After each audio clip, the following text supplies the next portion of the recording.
school sports action from the WBCB Sports Network.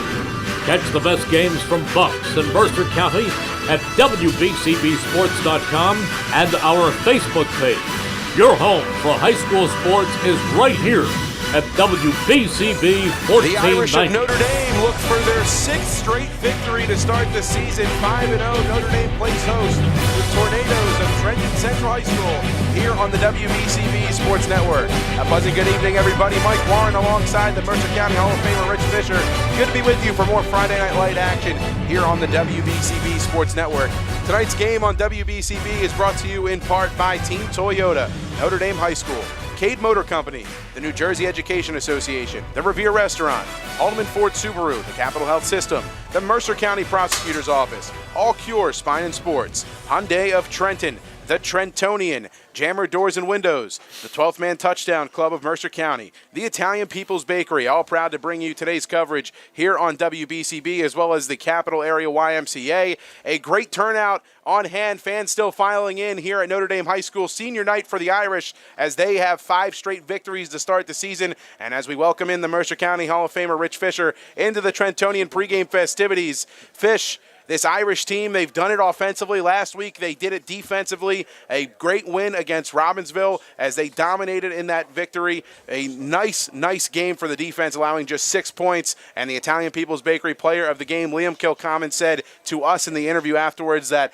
they just felt like they put it all together in that one and were able to keep Robbinsville off the scoreboard for 3 out of the 4 quarters. Impressive stuff last week. How do they carry that over into tonight's contest? Well, they just got to keep doing what they did.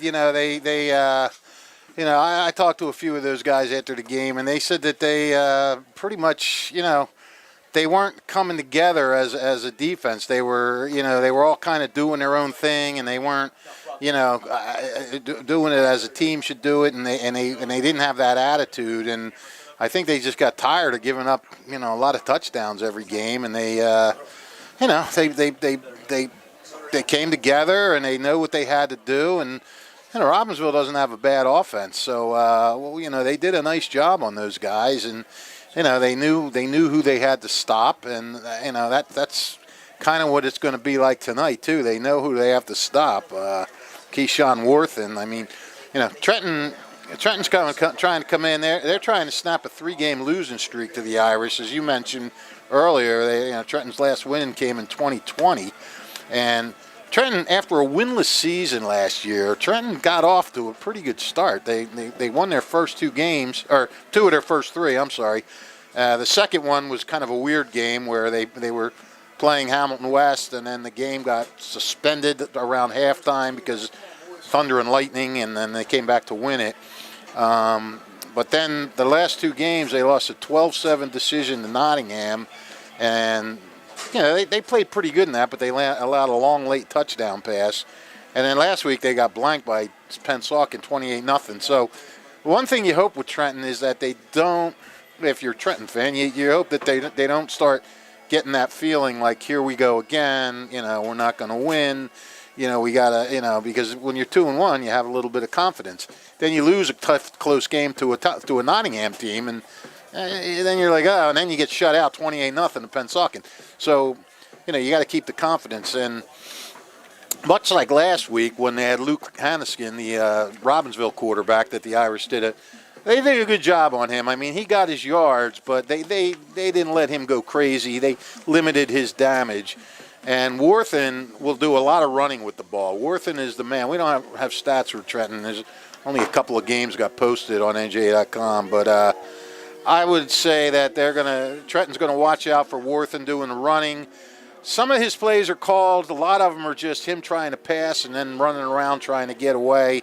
They have some other pretty good running backs, Joel Lintz and Zavon Minnie, and they can break one with their speed. They both can get passes too. But, the Tornadoes don't, and they haven't had for a while. They don't have much of a passing game. So I would think the Irish are kind of defense and game planning for like a one-dimensional offense, Well, last week we saw a number of times, whether it was Liam Kilcommons and Will Renda combining, one of the two by themselves, even Gabe Winowich getting involved off the edge more of late since he's been instated into this Irish defensive and offensive forefront, but you're seeing already the impact that Gabe Winovich has had. Depth at the edge position, the edge rushing position. The Irish adding another physical edge rusher in Gabe Winovich. It makes the job a little bit easier for a guy like a Liam Kilcommons or Will Renda, whether they get a little bit of a breather from time to time on snaps or they have just a physical force on the other side that makes things a little bit easier for them on their one-on-one. Yeah, and when you have a guy on the edge or a couple good guys on the outside, I mean, you have some of Trenton's strength is their speed around the end, and so if you guys that can contain that, that just takes away a little bit more of their offense. Defensively, Trenton's looked pretty good in some games, but they've struggled in others, and they're going to face their biggest challenge tonight against this Notre Dame juggernaut. I mean, the Irish have scored 228 points. That averages out to just over 45 a game. Yeah. And as you mentioned, they finally got the defensive effort they were looking for last week. Kilcommons and Renda combining for 23 tackles. And Connor Rosica has been outstanding all year, too. And the other thing for Notre Dame last week, not only did it show that, it come together defensively, but they showed their depth. I mean, they lost receiver Wyatt Moore, who's their leading receiver. Michael Quinn steps up, gets 2 long touchdown passes. He caught, I think he had 177, 180 yards in passes. And Tyler Stefanisco, not a starter, he had 7 catches. Yeah. So, he stepped in, and it's easy to do. I mean, A.J. Serace, he has been nearly flawless this year. We knew he was going to be good, but he's completed 76% of his passes for 1,053 yards, 12 touchdowns, and to me, the absolute most amazing stat is he's thrown 90 passes and been intercepted just 1 time. Yep. That's remarkable. And he also still leads the Irish in rushing with 466 yards. And Jordan Scipio's right up behind him with 12 behind him. But, Serace he has been a joy to watch. I mean, if you're a fan of football, enjoy this kid while you can for the last part of the season. And, hopefully Notre Dame makes a nice playoff run. We'll see what happens. Senior night here tonight for A.J. Serace, for Gabe Winovich, and 18 other seniors of this Notre Dame Irish football squad. They get honored here pregame tonight. They were honored just a moment ago. Cheerleaders as well. A great senior class, as we mentioned, 20 seniors for this Irish class, led by A.J. Serace, Connor Rosica, the 2 captains of this team, as the Irish make their way towards the field now, being led out onto the field by Connor Rosica and Mike Quinn. Mike Quinn last week, you mentioned the big performance that he had. It was homecoming for Robbinsville. It was homecoming for Mike Quinn as well. The Robbinsville native spoiled homecoming almost single-handedly with a couple of touchdown grabs and over 150 receiving yards in last week's victory. Looking to carry that over here on his home turf tonight. Senior night, one of the last home games of the season for the Irish, as they will soak it all in, the seniors this year.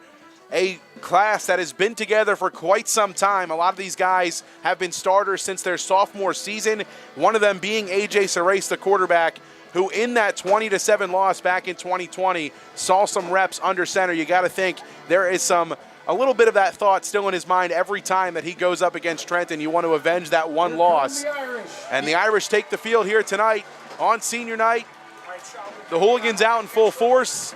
The Tornadoes awaiting to take the field.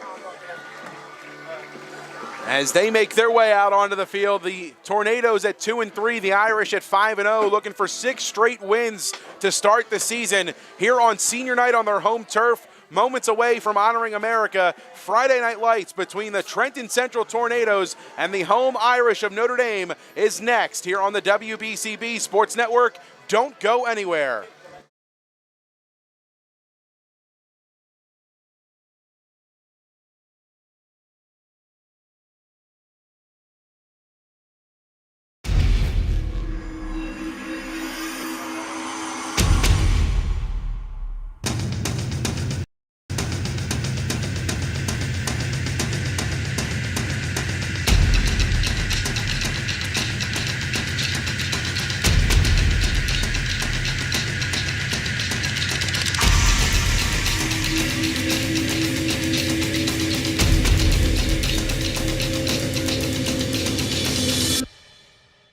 New Jersey is home to the best public schools in the nation.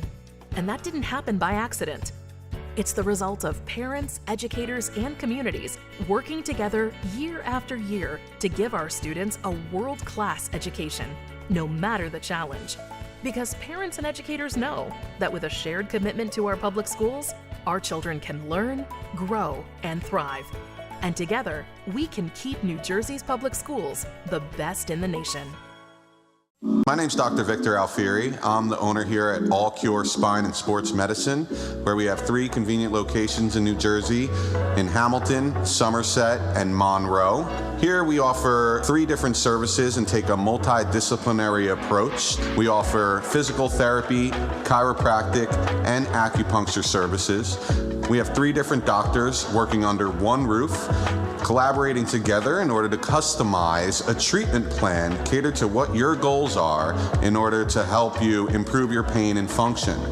Instead of driving around to 3 different places or paying 3 different copays, you come to one place where the 3 doctors will be working together to help you manage your pain and improve your function. Please don't hesitate to visit our website at www.allcurespineandsports.com, where you'll see where you can make an appointment or find more information related to what your goals are. Thank you. If you're looking for a quality pre-owned car, truck, or SUV, then visit Cade Motor Company at their new bigger location off Business Route 1 in Lawrenceville. Cade Motor Company is locally owned, and they've been there for over 40 years, and they offer over 50 hand-picked certified used cars, trucks, and SUVs. They have all makes and models, all personally inspected by the owners. You can provide your own financing, or Cade Motor Company can assist you to make your car buying experience seamless. No exorbitant add-ons, just a good, clean vehicle at a very fair price. That's why Cade Motor Company has been in business for 40 years, minutes from the Quaker Bridge Mall off Route 1 in Lawrenceville. Or visit CadeMotorCompany.com. That's CadeMotorCompany.com. The Star-Spangled Banner by Notre Dame senior Charlie Jones gets us set here tonight for action between the Irish of Notre Dame and the Tornadoes of Trenton Central High School. Yeah, honorary captains tonight. Look at all of the seniors lined up for the Irish behind captains A.J. Serace and Connor Rozika. Pretty cool stuff to see, Fish. Yeah, well, yeah, it's senior night. Senior night's always good stuff. Just want to mention, I hope Charlie Jones goes on to a career in singing, because Marty Schaefer tells us he's coming after our job. So we don't want him coming after our job. We want him to go off and be a successful performer. So Charlie, lay off. A talented senior, Charlie Jones, head of the broadcasting club here at Notre Dame High School, does a tremendous job during basketball season, volleyball season, and football season as well, public address announcing for the majority of Notre Dame athletics. The Irish have won the toss, and they have elected to receive. So we will get to see A.J. Serace and Gabe Winowich and the Irish offense to start this contest here tonight on senior night. A chance for the Irish offense to really just do what they've done all season long. You mentioned it earlier in the Trentonian pregame show, Fish. 45 points a game for this Irish offense, and it's been tough to stop A.J. Serace, of course, but we talked about some of the weapons. Michael Quinn, a tremendous week last week, over 150 yards receiving and 2 touchdowns. They get Wyatt Moore back this week, which is a pretty big deal for A.J. Serace. That's his number 1 target. That's the number 1 slot guy for this offense, and a guy that can really make defenders miss in open space. Yeah, I mean, it's just, the weapons that A.J. Serace has are, that just makes him that much of a better quarterback. He's got, a stud running back in Winowich. He's got a great backup running back in Scipio. Yeah, he's got receivers across the board. He's got an offensive line that does the job. I mean, we can't lose sight of the fact that this offensive line has been outstanding for the Irish. Nobody averages 45 points a game without getting the blocking, and we got to pay some credence to this offensive line. I mean, if you can hold Notre Dame's had one sub 40-point game, and that was 34 to Wayne Hills on opening day, and they've just been a juggernaut. I mean, well, I can't say ever since. They've been a juggernaut from the get-go. I mean, who would have thought when you score 34 that's going to be your lowest output in the first 5 games, So You're right.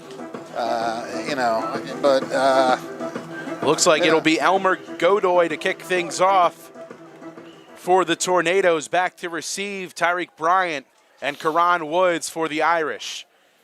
Tyreek Bryant's another one. When you put him in to get some touches, he always does something good too. I mean, he's just got too many good people in front of him. Godoy has the ball teed up at the 40. Woods and Bryant await. A low squib kick. Fielded on the ground at the 22 by Woods. Has a seam left side, cuts it up the middle, and he is stuck right before the 40-yard line. Coming in for the stop defensively, that was Jahir Williams, one of the lead defensive backs and tackles for this Trenton defense here on the kickoff team. A nice hit by Jahir Williams to start tonight. First and 10 for the Irish from their own 39. He was able to get a clean lick on Karan Woods over the middle. Laid the wood on him, as they say. Yeah, that he did. Serace from the shotgun, Winowich to his left. Quinn, the receiver, at the bottom of the screen, the lone man. Moore bunched up to the top. Play action, looking left side, complete to Quinn over the middle, across the 50 as he's tackled. Gain of about 15 on the play. That'll move the chains for a first down. 1 for 1 on the night is Serace as he finds Quinn, just as he did successfully a week ago. Irish moving quick, no huddle. Winowich to the left, same formation. They'll give it to Gabe, right side, bouncing it out. With the seam, barreling over defenders. It's a strong gain of about 6 for Gabe Winowich. That'll bring up 2nd and 4. Notre Dame. One of the reasons they score a lot is their offense is good. The other reason is they run a lot of plays. They do this no huddle. 2nd and 4, back to Winowich, right side with space, bouncing off defenders, barreling forward across the marker by a couple of yards. It'll move the chains. Another Irish first down as they're going to play quick still. No huddle for Notre Dame. Stefanisco to the bottom of the screen next to Moore. Kilcommon's the tight end at the top of the screen. Now Quinn motion to the very bottom. He's the receiver at the very bottom, trips left to Serace. Winowich to his left in the backfield. He motions out. Serace takes the snap, designed run, right side to the sideline, bouncing it out, stays in bounds. Down the sideline he goes, and in for 6, Serace. Tiptoeing the sideline, staying in bounds, and the Irish strike first. It's 6-0. How often do you see that, a quarterback putting a move on a defensive back like that? Gets around the edge, the guy's coming up to make a hit on him, and whoop, whoop, he did a little quick move and got around him. That's what you call athleticism. Athleticism and balance on display from Serace. He takes it with his legs, as we've seen many a time this season already. Serace striking first for the Irish. Kevin Scarborough on for the extra point. Good snap, good hold, kick is up. And it is good. 10:34 to go in the first quarter. Irish lead 7-0, and a pretty good drive to start this one tonight, Rich Fisher. Well, yeah, I mean, I don't know. I'm running out of things to say. I mean, it just looks so easy. I mean, a 14-yard completion, and then you give it to Winowich for 6, Winowich for 9, and then Serace goes around the right side and gets around the edge, puts a move on the last tackler, and I mean, Trenton put up very little resistance on that drive. The Capital Area YMCA presents their Capital Area 5K Saturday, October 7th at the College of New Jersey. This is one of the area's premier events and is fun for the whole family. The 5K check-in at 8 a.m., race time at 9 a.m. After the race, there's catered food, games for the kids, pumpkins, a DJ, a musician, refreshments, and so much more. For more information and to register, visit capitalymca.org/Y5K. That's capitalymca.org/Y5K. Again, that's Saturday, October 7th, the Capital Area YMCA 5K walk and run at the College of New Jersey. It's a fun day for the whole family.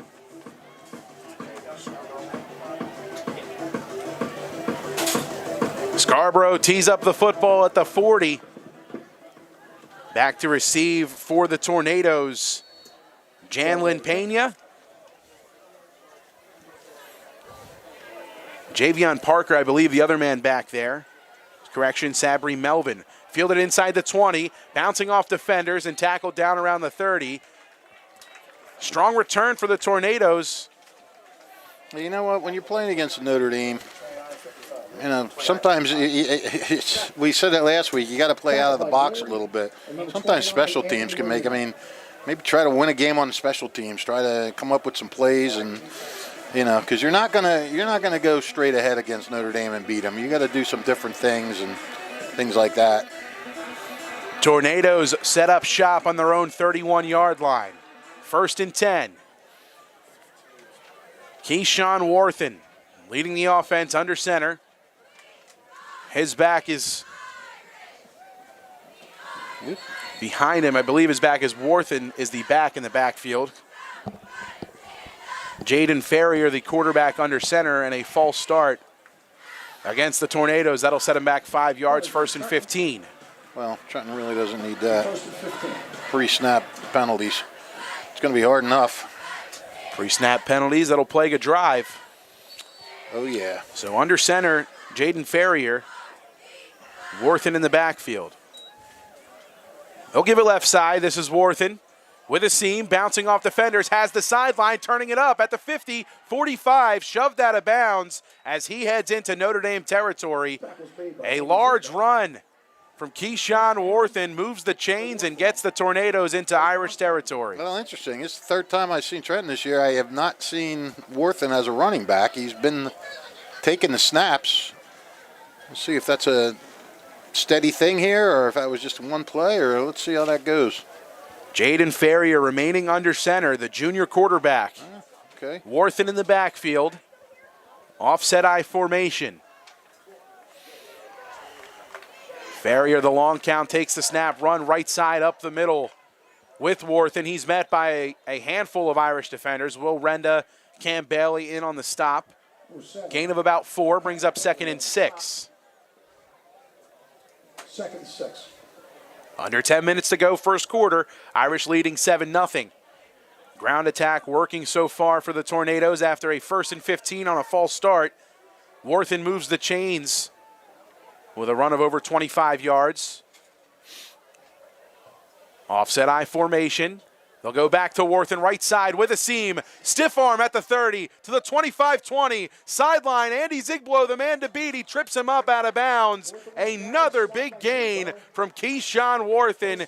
And the Tornadoes are in the red zone. Yeah, and a pretty good job of Melvin Sabri downfield. He didn't throw a crushing block, but he got in the guy's way enough to give Worthen a little more running room and get down and make it 1st and goal. Where are they at? Oh, no, it's not first. Oh, yeah, they're at the 9. Okay. First down, goal to goal at the Notre Dame 9-yard line. I formation. Fullback into the game is Tracy Lane. Worthen in the backfield. They'll give it to Lane up the middle, plowing forward. Not much to gain that time. A handful, about 3, maybe 4. They'll bring up 2nd and goal from the 6-yard line. 3 on the carry. 51, Napier. Will Napier getting in on the stop. 2nd down, goal to go. Under 9 minutes to play, 8:40 and counting. Irish trying to hold on to their touchdown advantage on the scoreboard. Ferrier under center in the I. Takes the snap, gives it left side, Worthen up the middle. There he goes, into the end zone. Wow. The Tornadoes an extra point away from knotting things up at 7 apiece as they just ground and pound their way for 6. Well, Worthen, he was a semi-dangerous runner as a quarterback, but I think a lot of that time, like I said earlier, is runs where he was just trying to make something happen on a breakdown play. He's coming out of the backfield, taking a handoff. He looks really good. Elmer Godoy on for the extra point. Javion Parker the hold, and a flag comes in before the snap.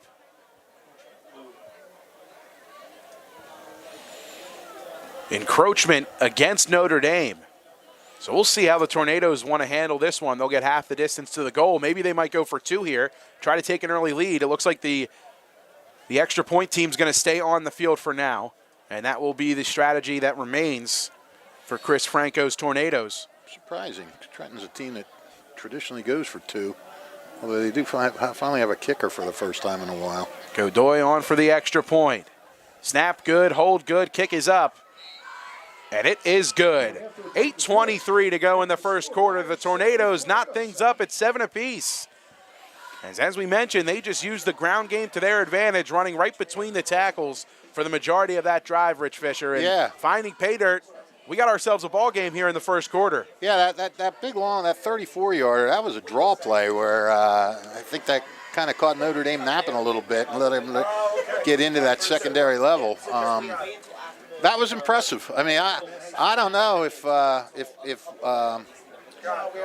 Farrier played quarterback last week against Pennsauken. I didn't see any kind of stats or anything, but I don't know. I mean, this obviously so far so good for Trenton. It's time to view the world through Jammer Doors and Windows, a family-owned and operated local business since Babe Ruth started playing for the Yankees in 1920. And today, Jammer continues to swat home run sales, service, and installation of garage doors and openers, entry doors, patio doors, storm doors, and windows. Jammer Doors features Rainer garage doors, steel or aluminum, and crafted for dependable, long-lasting service. Jammer Doors and Windows do their own work and installation using no subcontractors, saving you money. Avoid the big box stores and save with Jammer Doors and Windows. Visit their showroom at 2850 Brunswick Pike, Business Route 1 in Lawrenceville. The Ardley showroom open by appointment. Call 215-493-7709 for more. Squib kick, handled. This is Woods bouncing it outside, trying to slip a defender. He's brought down short of the 35-yard line, right around the 34, and that's where A.J. Serace and the Irish offense will reestablish.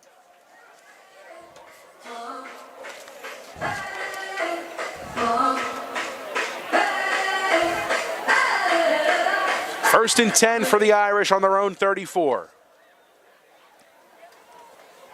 Lone receiver at the top of the screen is Mike Quinn. Moore and Stefanisco bunched at the bottom. Play action, looking for Quinn over the middle on the right side. Same play that they ran on their first play of their first possession. Trying the same thing, but on the opposite side of the field. That pass incomplete. Second and 10. You mentioned it earlier, Fish, the Irish offensive line has done a great job this season. The Tornadoes did a great job their last time. Here come the Irish now offensively. Winovich tried to cut back, lost his footing on the turf. As we did fail to mention, a little bit of weather here tonight, some light precipitation for the majority of the afternoon. Could be a rather slick service down there on the turf. Yeah. Winovich gets about 3 on the carry. 3rd and 7. Serace with Winovich to his right in the gun. Looking right side, down the seam. Oh, no. Unable to haul it in was Wyatt Moore. Had it in his hands and had it knocked out. And Moore is slow to get up. Injured a week ago. Moore on the sideline and down in quite a bit of pain. Right around the 39-yard line as he has taken off his gloves, and he's really in a bit of pain down there. Yeah, I mean, Quinn said last week that the injury wasn't serious, but he should be ready to come back. But maybe he came back and he's not 100%. Injury timeout down on the field. Hope everything's okay with Wyatt Moore. We'll take a quick break here. 7's on the scoreboard, 7:42 to go in the first quarter here on the WBCB Sports Network.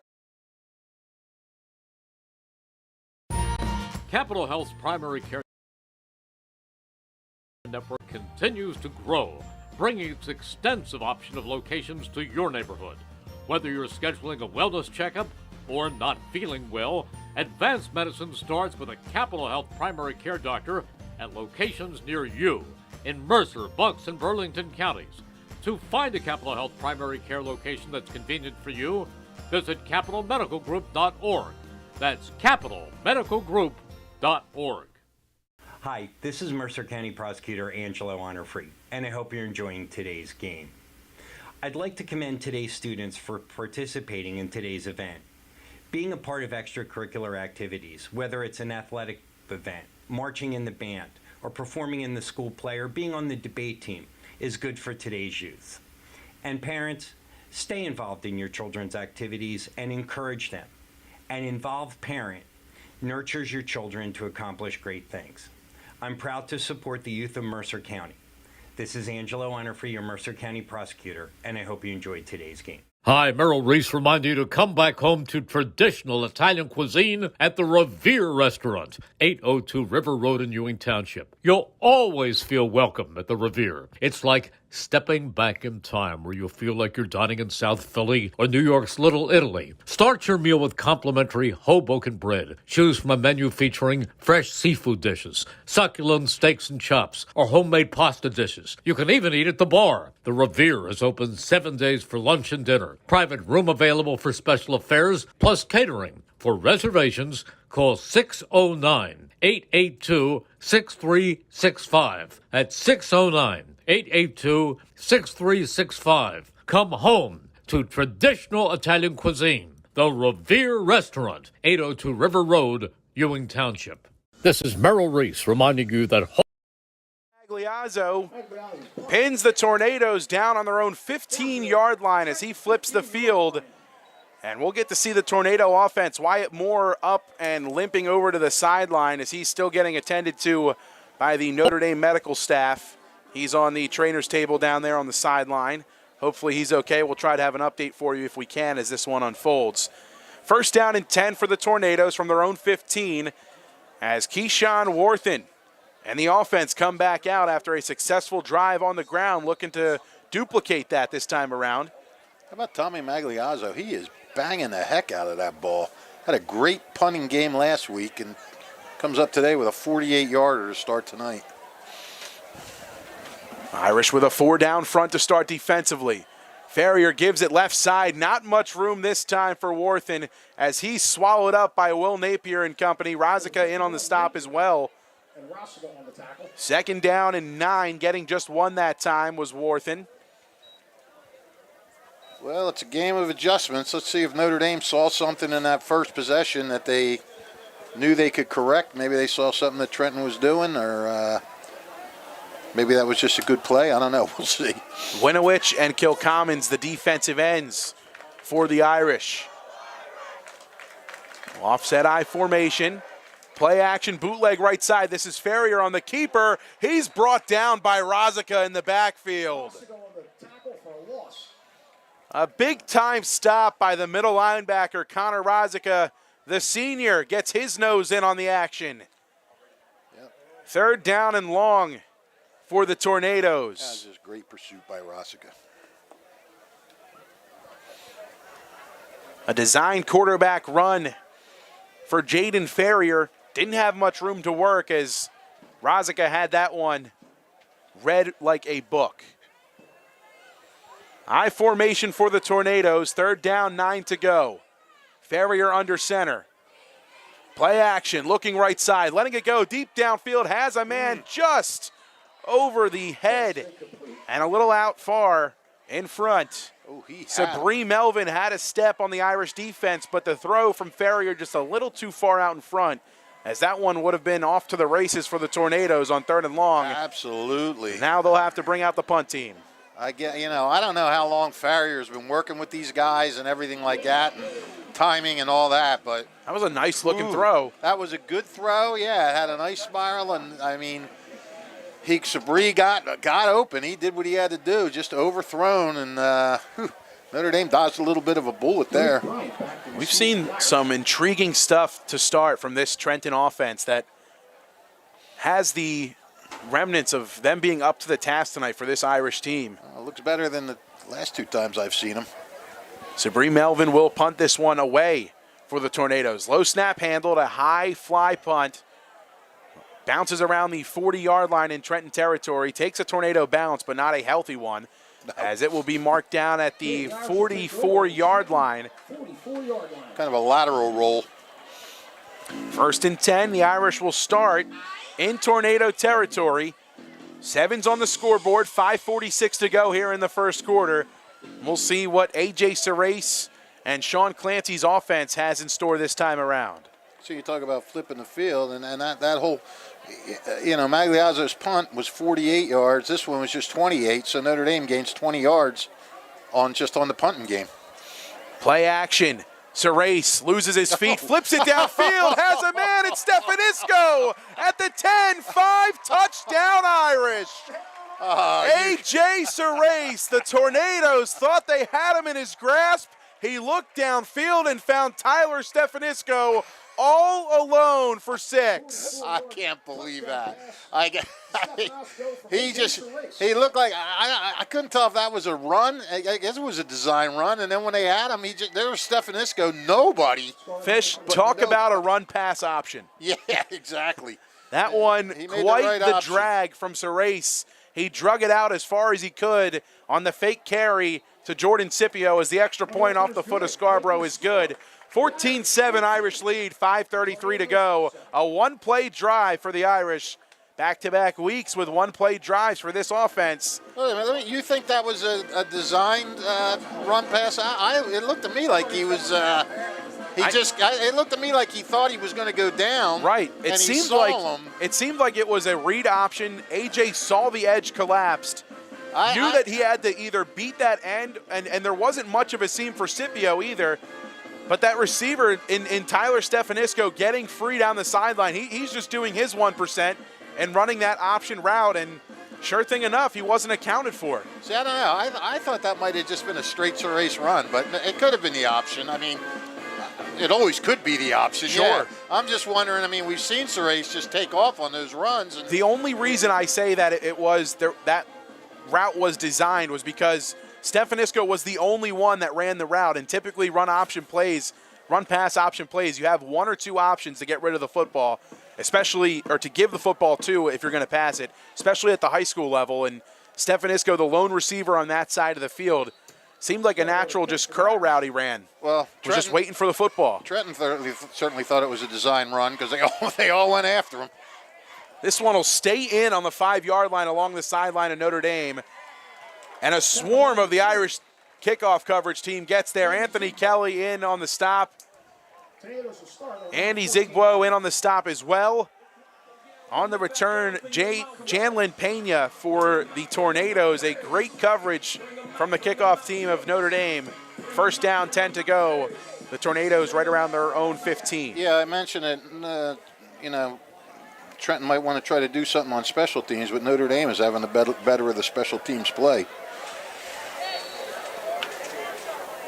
5:27 to go here in the first quarter. Irish with a 7-point advantage on the scoreboard. Worthen in the backfield. Ferrier under center. Low pitch at left side. This is Worthen. Kilcommons on the pursuit. Worthen bounces it outside. Has a first down as he passes the yard to gain. Give him about 12, maybe 13, maybe 14 on that carry from Keyshawn Worthen. No, I think you're right, 12. 26. They were at the 14, right? And you got to the 26. Gain of 12 that time from Keyshawn Worthen. Just trying to see where they were going to spot it officially. Up the sideline. This one gets marked right around the 26. 84 yards already for Keyshawn Worthen 5 minutes ago in the first quarter. Impressive stuff from the Tornadoes running back. Counter, they'll give it to him. Right side, cuts it back to the left, looking for the sideline with space, plowing forward over the Irish defenders, and another first down on the legs of Keyshawn Worthen. Worth on the carry, another first down for Tornadoes. He moves the chains again, first down and 10 for Trenton. That was Ryan Peterson on the stop. 4:33 and counting here in the first quarter. A little bit of a different run look that time from the Tornadoes, not from a formation standpoint, but from a play calling standpoint. First time we saw a counter from them tonight. Yeah. And it worked, flipping the field. Keyshawn Worthen having some success as he nears the 100-yard mark here in the first quarter. He is a yard away. 99 yards. Worthen. Ferrier in the gun with Worthen to his right. Screen pass to the right side, intended for Sabri Melvin. Winowich got some pressure on Ferrier. Pass was a bit wide of Melvin, incomplete, 2nd and 10. Yeah, he pounded Ferrier to the ground. Right after he released it, he got hit. Just a straight bull rush from Gabe Winowich. 2nd and 10, clock stopped at 4:01. Yeah, well, Trenton's going to have to get a little bit of a passing game going because, or in other words, they're just going to start keying big time on Worthen. Worthen left side, Irish defense had that one snuffed out. Gain of about 2, but in on the stop, Liam Kilcommons, Connor Rozika and company filling the gap pretty quickly that time. That'll make it 3rd down and 8. Ball spotted right around the 43-yard line. Big time down here for the Irish defense. Yeah, let's see if Farrier can hook up with one of his receivers here. As an injured Tornado lineman makes his way to the sideline.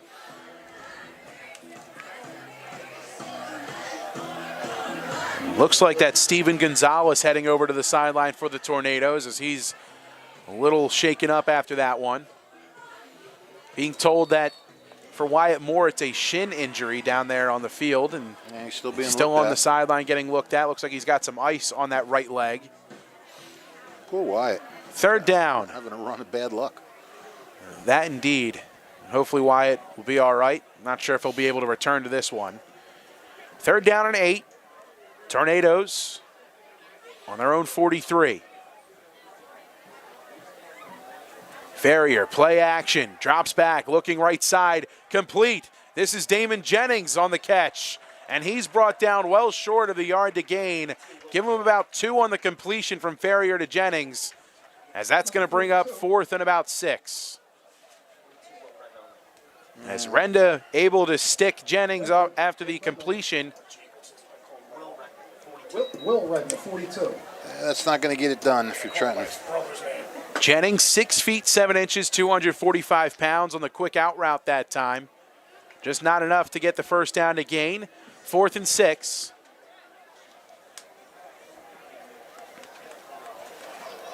Punt team comes on for the Tornadoes. Tyreek Bryant back to receive for Notre Dame. Sabree Melvin out to punt again for the Tornadoes. 2:12 and counting here in the 1st quarter. Low snap on a bounce. Oh, Melvin's going to take off. Not much room to work. Bouncing it back right side. Irish Renda sticks him, and he's stopped. Great adjustment by the punt return team for Notre Dame. A low snap. Melvin tried to take off with it and flip the field. Will Renda the first to get there yet again. And the Irish defense and the Irish punt return team giving them some good field position as they don't allow that play to hurt them on the botched snap and botched punt attempt by the Tornadoes. Yeah, now do you think that was a design play, or do you think he just took off because he dropped the snap? I think he just took off because he dropped it. Didn't realize he still had a little bit more time. He did have time, yeah. Sarace in the shotgun from the Tornado 44. Left side on the ground, Winowich, head full of steam, bringing Tornadoes on his back, still going forward. Tackled just short of the 25-yard line. 1st down and then some for the Irish as that'll move the sticks. Gabe Winowich. Power running there. A horse. Tough to bring down. He'll get a breather, heads over to the sideline. Scipio to replace him in the backfield. He's to the right of A.J. Sarace. Split set, 2 receivers to either side. Sarace looking right, fires over the middle. Incomplete. Batted out of the air. A great attempt in the secondary. Yeah, was that Jalen Lynch? Pena Oh, no. gets a hand on that one. Is that 0, Jalen Pena? 0 as well was in on the stop. I do not have don't a have 0 a- on our roster. I don't either. 2nd down and 10 for Notre Dame. Tyree Fletcher. Thanks. Tyree Fletcher Tyree Fletcher. gets in on the left side. This is Scipio Scipio on the as carry. he crosses the yard to gain. Another strong carry out of the backfield for the Irish. 11 on the ground from Scipio. 1st down and 10. All Scipio done is gain yards.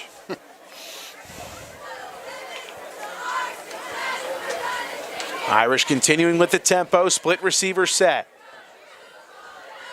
Sarace left side back to Scipio again on the ground. Bouncing outside towards the pylon. Lowers the shoulder. He's in. Jordan Scipio. All he does is gain yards and score touchdowns. 14 yards on the ground. And a physical run from running back number 1 to start the season, as it's been a platoon set in the backfield, and it's paid off to start for the Irish. Yeah, Scipio is still getting his touches. He's not getting as many, but he's making the most of every opportunity he gets. Seems to score a touchdown every week. Scarborough on for the extra point. Kevin Scarborough.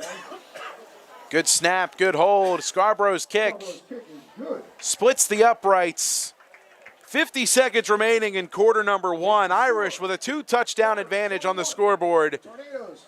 7. as they are dialing up a bit of the ground game themselves. Strong running from the Irish. Winowich and Scipio leading the way on the drive.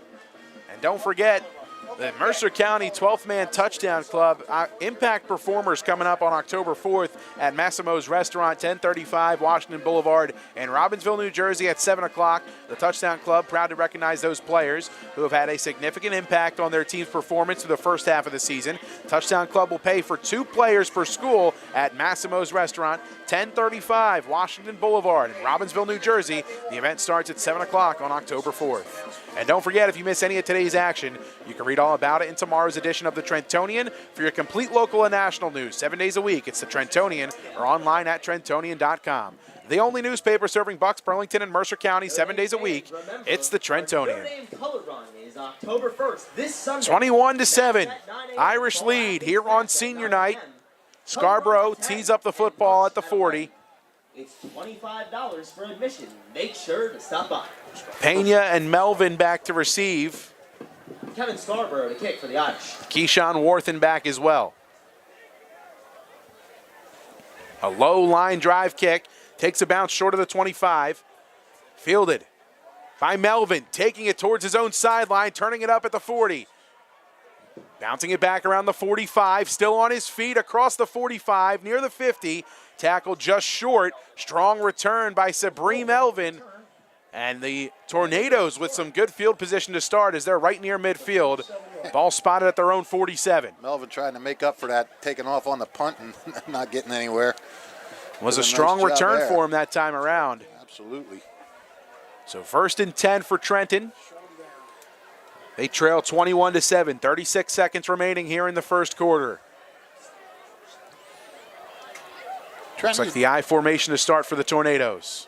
Trenton's doing some good things here and there, but they have to put together more consistency like they did in that first drive. 1st and 10, Ferrier under center. They'll give it to Worthen. Right side, plowing forward for about 4. Renda gets his face mask in on the action with Connor Raziga to combine for the stop. Liam Collins, number 11. Almost 5 on the carry that time. Brings up 2nd and 6, gain of a long 4. Looks like they're going to let the quarter run out. Final seconds ticking off here in quarter number 1. Ferrier hustles to the huddle. 5 seconds. And it looks like the Tornadoes, as you just said, Fish, are going to let this one roll into quarter number 2. Yeah, huddled to do nothing. Final seconds tick off here in quarter number 1. The Irish with a 2-touchdown advantage on the scoreboard as they lead this one 21-7. We'll take a quick break. Second quarter action on the other side of this timeout. You're watching high school football here on WBCB.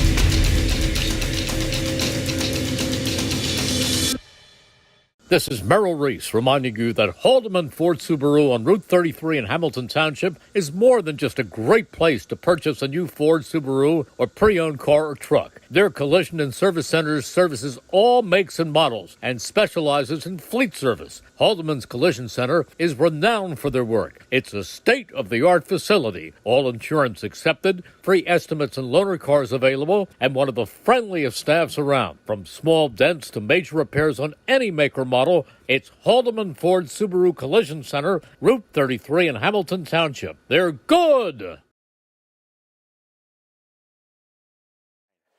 2nd down and 6 to go for the Tornadoes. Ferrier, I formation behind him. Worthen the running back. He drags it out right side, bootleg, looking to throw. on the run, has a man. It's Melvin, complete at the 30-yard line, knocked out of bounds towards the 25.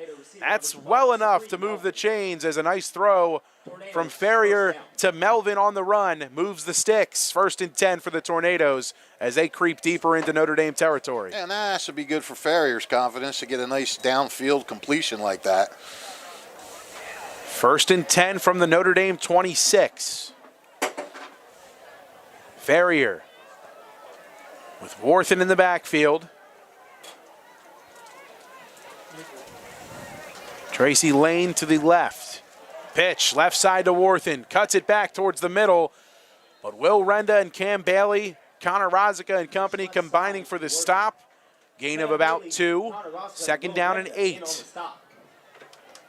The ground game still paying off for the Tornadoes. The Irish defense, they've had answers at times, but Tornadoes have been resilient and persistent in the ground attack tonight, Fish. Yeah, but if they can hold Warthen to 2 like that, then they'll take that. It's Warthen getting those 15, 16, 25, 30-yard runs that they got to watch out for. But I tell you, this is a big drive for Trenton because they don't want Notre Dame to get the ball back and then get up 21. I mean, we know Notre Dame's offense is tough to stop. Trenton needs this to keep hanging in there. 2nd and 8. Ferrier looking right side. Intended for Lane. Just a little too far out wide. 3rd down and 8. So that seemed to be some miscommunication a little bit there. Just the timing seemed a little bit off. Yeah. Didn't seem like Lane was all the way out of his route when Ferrier released the football. Again, I don't know if Ferrier played last week or not, or if this is his first start. So if it's his first start, you can expect the timing to be off. I don't know, if he's been practicing with him. I don't know what the situation is. We'll find out after the game, I suppose. 3rd down, 8 to go for the Tornadoes. Ball still spotted at the Notre Dame 24. 2 receivers to the top of the screen. Melvin, the low man. Definitely 4-down territory, that's for sure. The I formation in the backfield behind Ferrier. Play action, looking right side. Ferrier wants it all. The end zone, batted around and caught off the tip. Sabri Melvin, did he bring it in? He did! Wow. Tip drill touchdown for the Tornadoes, and they're an extra point away from making this a 1-score game. Well, that was amazing for 2 things. Amazing that the ball was tipped and he managed to have the concentration, A, to catch the ball, and B, to keep his feet in bounds. He was right near that line at the back of the end zone. I'll tell you what, the Fish, referee was right there. I mean, he could see it. He was. That catch might have been good on Sundays. He might have gotten both feet in on that one. That was an amazing play. That was fun to watch. Wow, that it was. Elmer Godoy on for the extra point. 10:30 to go in the first quarter. Tornadoes battling in this one, an extra point away from a 1-touchdown affair. These extra points are big. Notre Dame jumped. Offside, looks like by the Irish as Zigbo jumped a little bit early. Half the distance to the goal it's going to be for the Tornadoes, and similar decision time for Trenton, for Chris Franco and his squad, as they will get half the distance to the goal. It looks like the kick team's going to stay on, the extra point team rather. Absolutely. We can't stop. Tornadoes extra point team stays on.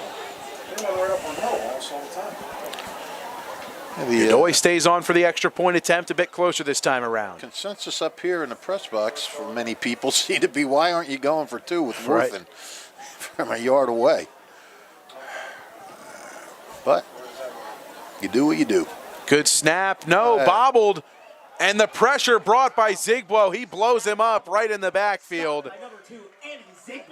Javion Parker mishandled the snap. It was a bit high. And Zigbo didn't waste any time. He blew that one up right away. Yep. 8-point advantage on the scoreboard. Irish lead 21-13. 10:30 to go here in the first half. But the Tornadoes, Fish, this offensive game plan, it's working to this point for them as they're hanging around in this one. Yeah, they're not going away. That's right. They're hanging around, and they're going to have to, because if you're going to beat Notre Dame, you're going to have to beat them in a shootout. You're not going to shut them down and steal one at the end. You're going to have to keep scoring, and that's what Trenton has to do. And so far, they've shown that they can do it. The Italian People's Bakery, proud to support high school sports on the WBCB Sports Network. Visit them at their signature location at 63 Butler Street for the finest rolls, deli meats, and pastries. Drive by to smell that homemade bread made daily or have them cater your next part of your affair. The Italian People's Bakery is the place to go for the best hoagies on Sunday afternoon and the finest dessert trays for your special get-together. Visit them once again at 63 Butler Street in Chambersburg. The Italian People's Bakery since 1936. Number 3, Tyreek Bryant. In for the return. Tyreek Bryant and Karan Woods, or excuse me, Andy Zigblo back there replacing Woods this time around. Bryant and Zigblo back to receive for the Irish. 10:30 to go here in the first half. Godoy on to kick. A lot of low squibs to this point. Here's another. Right side. Fielded by Renda right around at 35. Across the 40, tackled at the 43. First and 10 for the Irish from their own 43-yard line. On their own 43-yard line. Tell you what, Sabri Melvin was the man on that last offensive series. Yes, he was. He had the 30-yard kickoff return to start things off, a 23-yard catch, and then a 24-yard touchdown catch. Melvin, a tremendous athlete. You have to be to haul in that catch that he did for the touchdown off the tip drill. I believe it was Mike Quinn on the contest, the safety over the top. He got his hand on it, but just not enough force on the swat. Screen pass, right side. This is Bryant, complete. Makes a man miss right around the 45, across towards the 50. Give him about 6 on the screen pass from Serace. And I'll tell you what, if Bryant didn't lose his footing there, he might have been off to the races. Just one more man to beat, it seemed like. Yeah, he did have a little slipsy there. 3 receivers move to the top. Kilcommons, Bryant, and Quinn. Right side run for Scipio. Has the sideline. Turns it up. Cross the 30 at the 35-20. 15-10. Tight ropes the sideline. Scipio for pay dirt again. Number 5, Jordan Scipio. Scipio with a seam. Found the sideline. Tiptoed his way all the way in. He's found the end zone 2 times tonight, and the Irish grow their lead, a chance to make it a 2-touchdown game yet again. I'll tell you what, are the cameras here tonight? I mean, these are highlight reel touchdowns we're seeing. First the catch by Melvin, and then now that one where he was tiptoeing down the line. He was using his body English to keep himself inside the end, the sideline, and that was fun to watch too. Flag thrown. We'll see who this is against. Encroachment against the Tornadoes. Encroachment on the Trenton Tornadoes. Half the distance to the goal.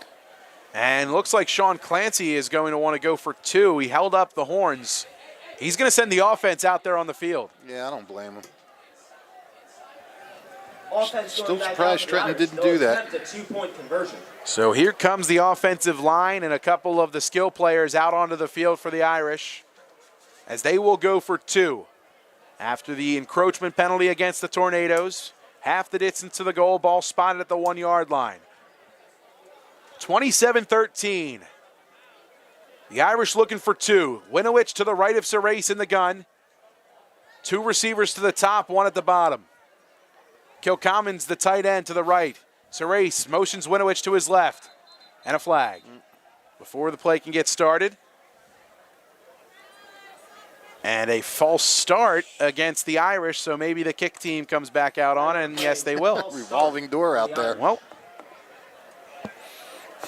so Scarborough makes his way back out onto the field, the extra point team as well. A little bit of happy feet from the Irish offensive line. False start up front. Yeah, well, we're dealing with big plays tonight, my friend, on both sides. Explosive big plays. Chunks of garbage of yards. Chunks of garbage. Extra point is good off the foot of Scarborough. Anything but garbage. 28-13 the score, 9:18 remaining in the first half. The Irish extend their lead back up to 2 touchdowns and an extra point as well. A 15-point advantage on the scoreboard, 9:18 to go in the first half. The Tornadoes, they've had successful drives when they needed them most. Anytime the Irish tonight, at least to this point, when they've gone up by a couple of scores, the Tornadoes have had a response. Who has the car inventory in Mercer and Bucks counties? The all-new Hyundai of Trenton has cars priced from $2,000 to $200,000 and everything in between. All the new Hyundai models, pre-owned cars and SUVs from BMW, Audi, Cadillac, Ford, and Chevy, and other models. Hyundai of Trenton has the inventory ready for immediate delivery. Hyundai of Trenton, the area's newest auto dealer, has the cars in stock at 1655 North Olden Avenue in Ewing Township. How about this? Notre Dame has had plays of 32 yards, 44 yards, 18 yards, 12 yards, 14 yards, 14 yards, and 51 yards. Chunk plays. Yeah, chunk plays. Big hitters. And Trenton has had plays of 27 yards, 34 yards, 12 yards, 15 yards, a kickoff return of 30, and then another 23 and 24 yards. Scarborough's kick towards Keyshawn Worthen. Fields it inside his own 20. Takes it to the right side. Spins off a defender near the 25 where he's brought down. Peterson in on the stop for the Irish. And it'll be 1st and 10 for Trenton from their own 26-yard line. So we saw it earlier, and granted it was a remarkable catch from Sabri Melvin, but the bootlegs for Jaden Ferrier, they've had some success tonight. You wonder if they'll try to go a little bit more vertical as this game continues to unfold, but the passing game definitely working at points tonight for the Tornadoes, especially when they've needed it to. Yeah, he's hit on 2 of his last 3. I formation, Worth in the back. They'll give it to him. Up the middle he goes. The Irish defense in front 7 gets in there pretty quickly. Gets about 3 yards on the carry, a strong 3 yards that time. They've kind of slowed him down a little bit, though. After those big gains he was getting earlier, his last 4 carries, 2 yards, 4 yards, 2 yards, 3 yards. So I think they're sort of looking out for him a little bit. But that could open something else up for other guys. 2nd down and 7. Clock continues to tick, 8:35 and counting here in the first half. Press coverage from the Irish secondary. The I formation yet again for the Tornadoes. Play action, Ferrier, Renda in his face, and he gets home. Correction, that's Gabe Winowich. Off the edge, the Rutgers Scarlet Knight commit, doing it on both sides of the ball as he gets in for another sack this year. It's his 3rd. I think he leads the team, actually. 3rd and long for the Tornadoes as they get pushed back deeper in their own zone. Ball spotted at their own 21. Yeah, it's an 8-yard loss. A huge sack coming off the edge from Gabe Winowich. And we talked to him a couple weeks ago after his debut against Ewing, and he had a sack in his debut as well.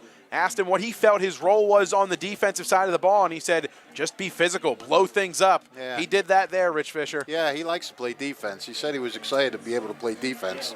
So, you know. It's honestly a common strategy across both with BCB when we cover Pennsylvania. Flag on the play. There was a flag on the play. First down. Oh, wow. There was a holding against the Irish. Oh, okay. So it's going to be a 1st and 10 after this. The sack gets wiped away. It's going to move the sticks. And the ball is spotted at the Tornadoes' 39-yard line. A bit of confusion up here in the booth. Not sure where the hold was. 2 receivers to the top. It's a split receiver set to each side. Ferrier looking left.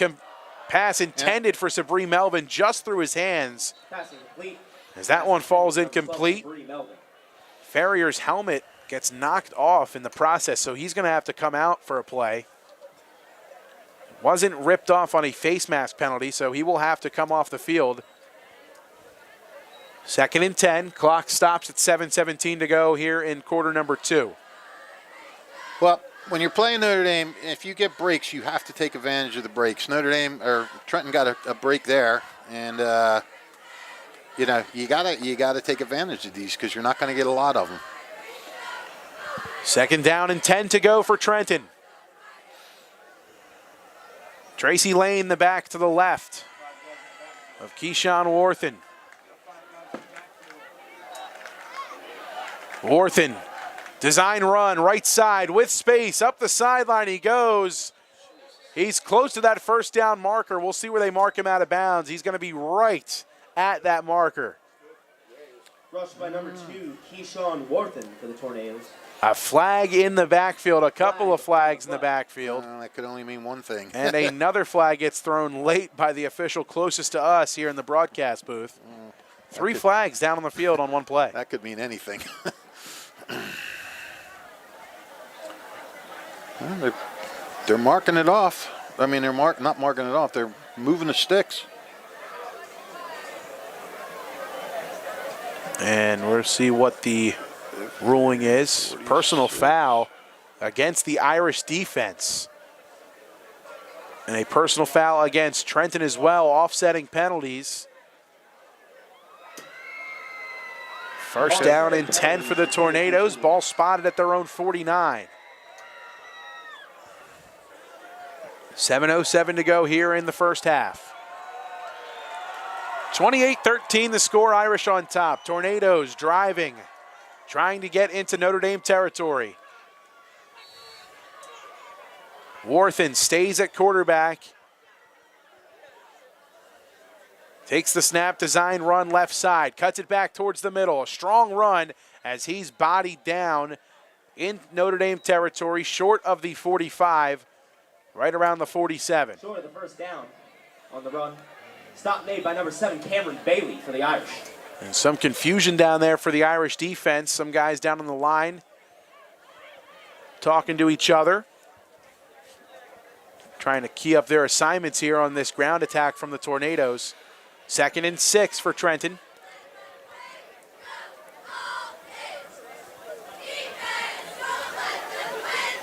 Under 7 to go, 6:20 and counting. Jaden Ferrier back into the game. Worthen to his left, now moves him to his right.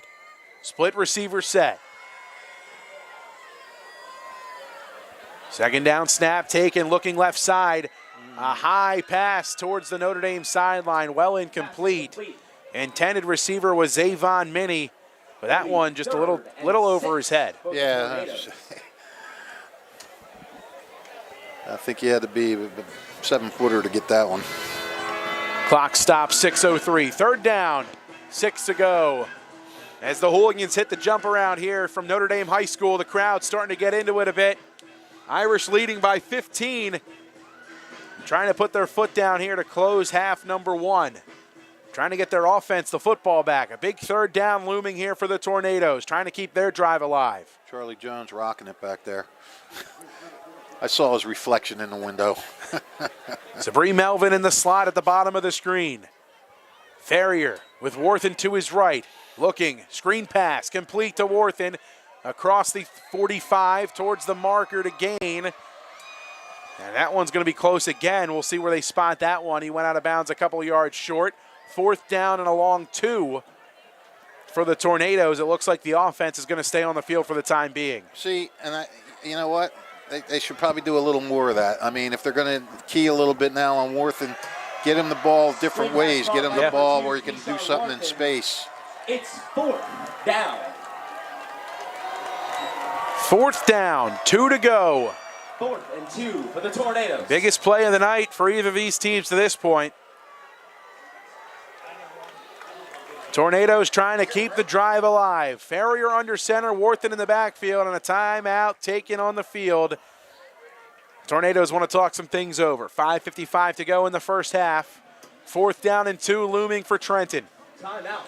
Looming. The Capital Area YMCA presents their Capital Area Y5K Saturday, October 7th at the College of New Jersey. This is one of the area's premier events and is fun for the whole family. 5K check-in is at 8 a.m. The race time is at 9 a.m. And after the race, there's catered food, games for the kids, pumpkins, a DJ, a magician, refreshments, and so much more. For more info and to register, visit capitalymca.org/Y5K. That's capitalymca.org/Y5K. Again, that's Saturday, October 7th, the Capital Area YMCA 5K walk run at the College of New Jersey. It's a fun day for the whole family. Well, we've seen a lot of stuff already in this first half, and we still got half the half to go. Lots of good running plays, some passing plays, some great catches. This has been a very entertaining first half, I'll tell you that. Up and down the field, both of these teams' offenses have really, it's been minimal where we've said they've had trouble moving the football. They've gone up and down, as we just alluded to. 4th down and 2. Tornadoes, the offense, back out on the field. Worthen in the backfield. Good. And a hard count, but a whole lot of movement up front. This one might be against the Tornadoes. Yeah, I don't know if that'll change their way of thinking about punting or going for it. It is against the Tornadoes. It'll now be 4th and 7. 4th down and 7 to go after the 5-yard loss on the false start against the front of the Tornadoes. The offense penalty. Staying on the field. Just Trenton's second penalty, which is it's been a pretty clean game tonight. Trenton can sometimes have issues with flags, and when they play a clean game, you get what you see tonight. They stay in the game. 4th down and 7. From the gun, Ferrier with Worthen to his left. Looking, left side, rolling, completes to Worthen, but Winowich, he's there. He blows it up, and it's a turnover on downs. 1st and 10 for the Irish offense, and they'll start in Tornado territory. Yeah, Worthen never had a chance. Winowich was zeroing in on him. He had him targeted, and he was just hoping he caught that ball so he could make the hit. Huge play from the Irish defense. Pressure from Renda and the hit from Winowich. 1st and 10 for A.J. Serace and the Irish offense. It's a 10-yard loss on a completed pass. Ball spotted at the 42-yard line in Tornado territory. 1st and 10. Serace, play action, looking, left side, lets it go. Deep downfield, he had Bryant just out far in front. A little too much smoke on that one as Bryant had nothing but blue turf in front of him, symboling the Notre Dame end zone, and that one just a little too far out in front. 2nd and 10. Yeah, and you're not going to see that too often. Usually when AJ's got a receiver open like that downfield, he puts it right on the numbers. But you can't be perfect. Trips to the top of the screen. Read option, Serace up the middle. Slips a man, still on his feet, pushed down right around the 10-yard line, spotted at the 12 officially. It's a 1st down for the Irish as Serace, the athleticism on full display. He drew the edge rusher in on the read option. He faked it to Scipio and took it right up the middle. Big-time game. The clock will stop. A timeout taken down on the field. 5:29 to go here in the first half, and the Irish threatening just outside the 10-yard line. Ball will be spotted at the 13 now. 1st and 10 for the Irish when play does resume, but both of the future Scarlet Knights in this Notre Dame backfield, big-time run ability, and they have shown it yet again here tonight. Yeah, I mean, what a great feeling that must be where you overthrow a guy for a touchdown pass, but so the next play you just get 28 of those yards back by running it yourself. A huge seam up the middle that time, and you talked about it during the pregame, but the front 5 for this Irish offensive line, they've been impressive all season long. Matt Kearns, Will Napier, Eddie Kuczynski, Andy Onzik, and Jack Beecham. Liam Kilcommons as well, the tight end. They've really made things happen at the front of that line of scrimmage all year long for this ground attack. Yeah, they sure have. 1st down, 10 to go. Action just about set to resume. The Tornado defense comes back out onto the field. Serace with Winowich to his right. Receivers bunch to the top of the screen. Man in motion. They fake it to Bryant. Serace right side has the edge. Lunging forward. He's swung down out of bounds right around the 2-yard line. A gain of about 10. He's close to that marker. We'll see if they give him the 1st down. They will. Pushed out of bounds at the 2-yard line. 1st down and goal. 1st and goal for the Irish. Clock continues to tick. Two receivers to the top of the screen, Stefanisco and Quinn. Right side with Winowich. He's in for 6. Winowich on the ground from 2 yards out. 5:05 to go. The extra point team coming out onto the field. It's a 34-13 Notre Dame lead. Notre Dame just makes it look so easy sometimes. It's just unbelievable. As much as we talk about A.J. Sarace's ability to beat you in the air with his arm, he can do it with his legs just as well. Low snap handled by Magliazzo. The extra point is up and in. That'll bring us to a score. 35-13, Irish on top, as it's been really tough to stop A.J. Sarace and the Irish offense tonight. Sarace, in just 3 rushes, has 72 yards and a touchdown. Let's get fit together at the Capital Area YMCA, 359 Pennington Avenue in Trenton. The Capital Area YMCA offers fitness classes led by certified fitness instructors, and classes are held throughout the week. Yoga classes, silver sneakers classes, spin and stretching classes, beginner step classes, and fish, extreme hip hop classes for guys like yourself. Yes. For more information and hours, visit capitalymca.org. That's capitalymca.org. The Wellness Center for individuals featuring state-of-the-art workout equipment is open Monday through Friday, 12:30 to 2 p.m., Monday through Thursday, 5 p.m. to 8 p.m., and Saturdays, 9 a.m. to noon. The Capital Area YMCA, 359 Pennington Avenue in Trenton, where good health begins. See, if I went there, I would just put everybody to shame. That's right. It would, you know, Hip-hop connoisseur Rich Fisher. It just wouldn't be fair. This man can step, folks, I'll tell you.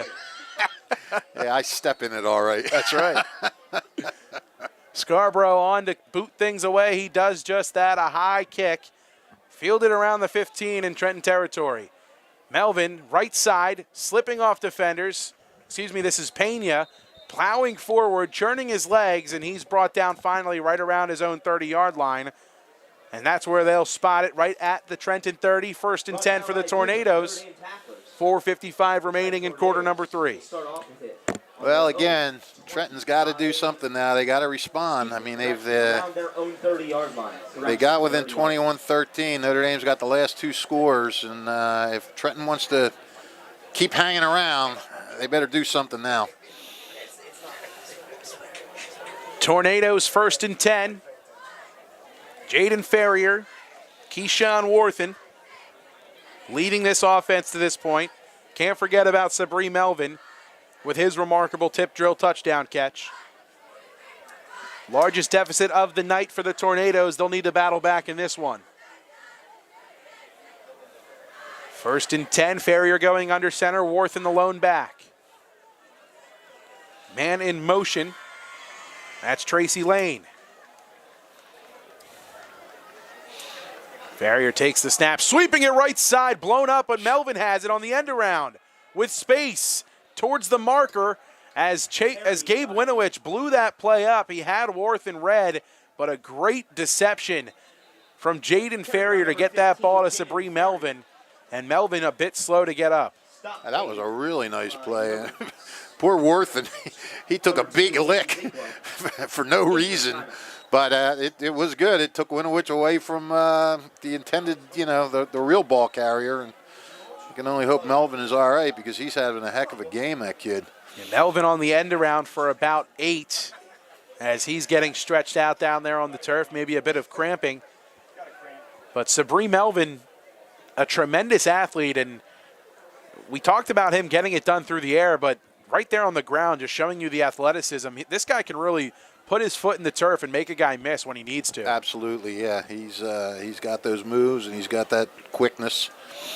And he's up to his feet, a jog over towards the sideline, and he goes back down as the calf just keeps on cramping up for him.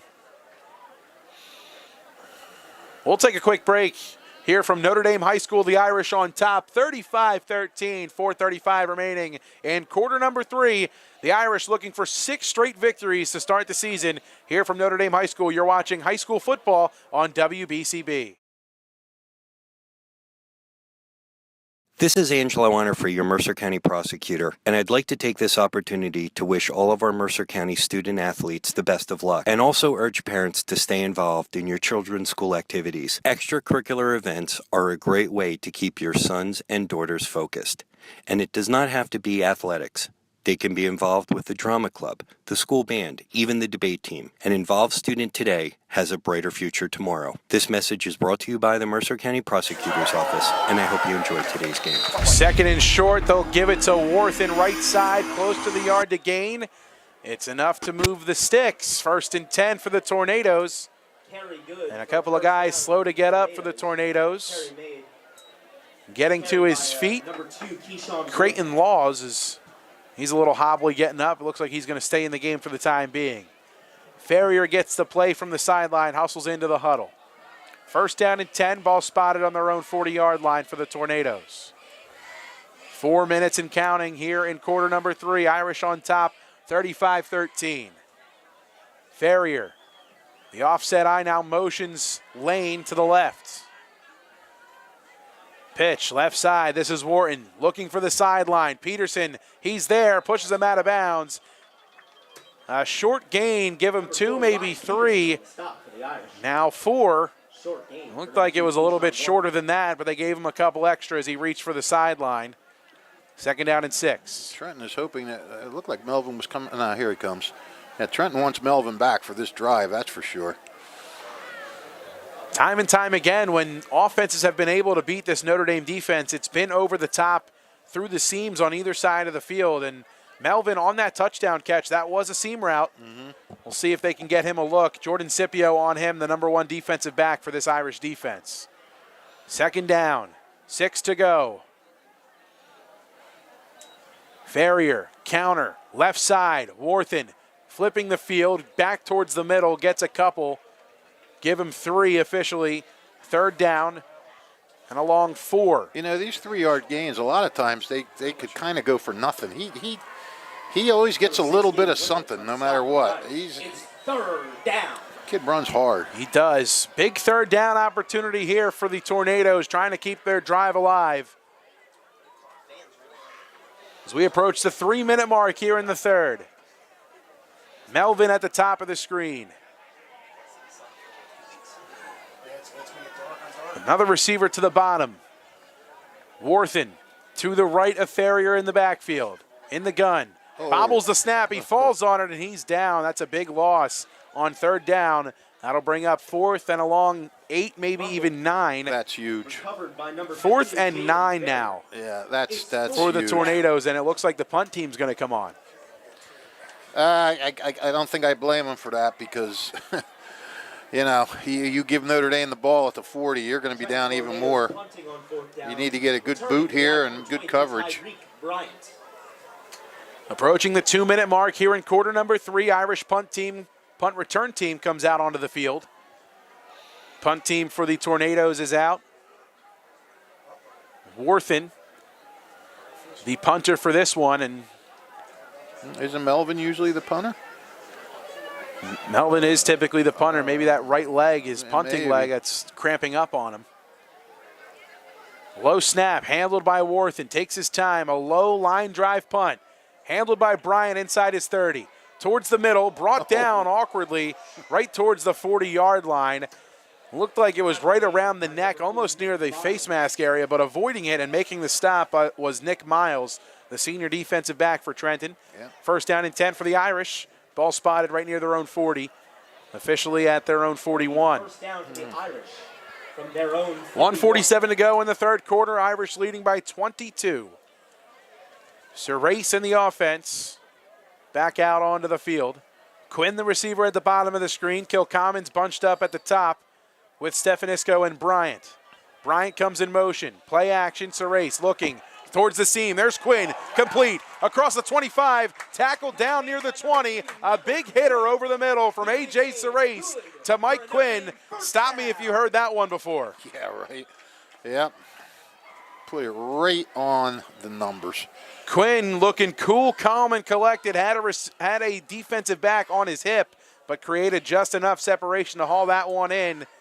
moves the sticks by plenty. 1st and 10 for the Irish at the Trenton 20. Play action over the middle, out of the hands, in and out of the hands of Mike Quinn.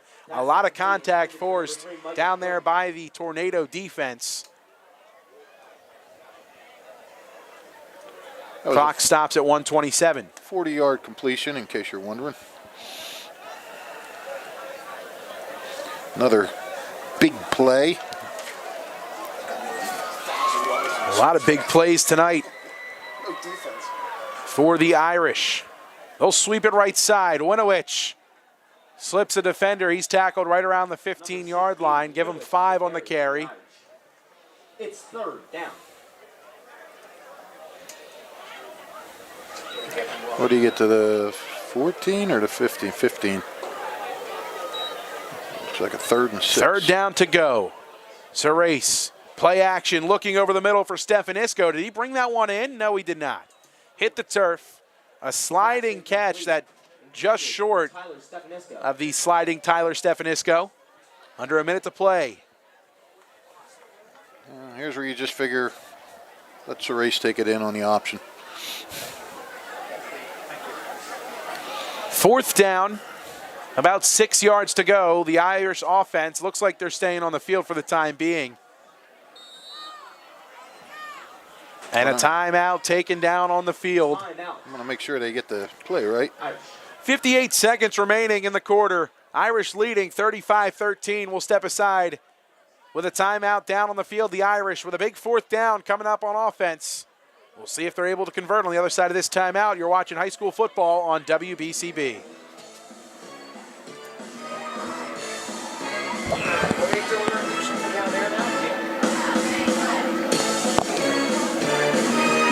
If you're looking for a quality pre-owned car, truck, or SUV, then visit Cade Motor Company at their new bigger location of Business Route 1 in Lawrenceville. Cade Motor Company is locally owned, and they've been there for over 40 years, and they offer over 50 hand-picked certified used cars, trucks, and SUVs. They have all makes and models, all personally inspected by the owners. You can provide your own financing, or Cade Motor Company can assist you to make your car buying experience seamless. No exorbitant add-ons, just a good, clean vehicle at a very fair price.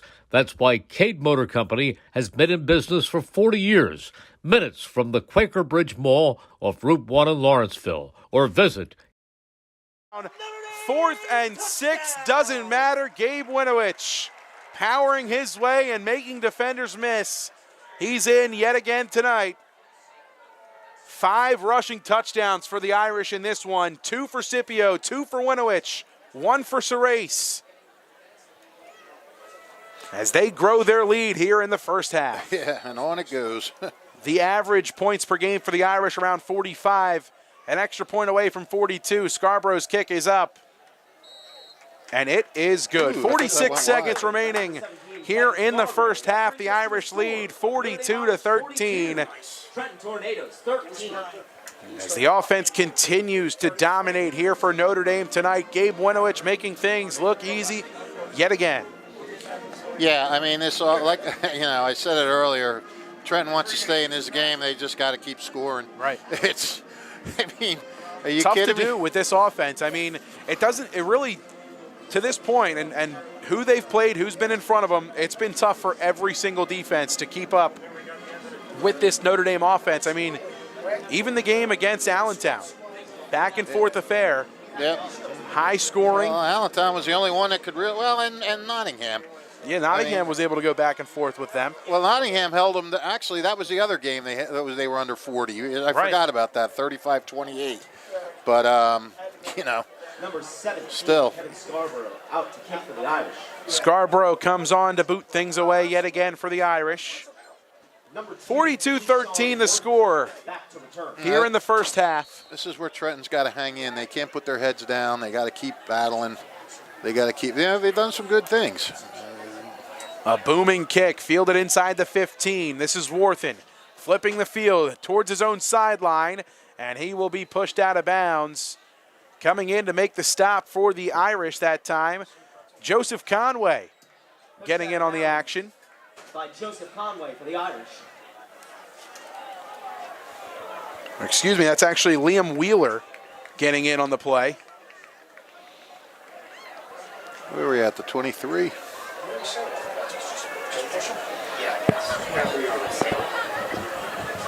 First down and 10 for the Tornadoes. Ball spotted at their own 22. Well, we'll see what Trenton wants to do. Do they want to try to score here, or are they going to just let their clock run out? Final seconds here in the first half. It's been all Irish to this point. A strong start from the Tornadoes in this one. It was a 7-7 ball game in the first. And a one-score game for the majority of the first half until the Irish blew things open here in the second. In the gun, Worthen to the right of Ferrier. Moved.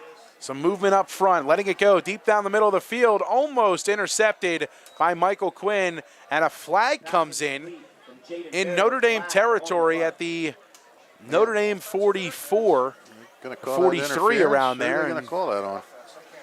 No, they're moving it. And the chain gang's already heading 15 yards down the field, as that's going to be pass interference against the Irish.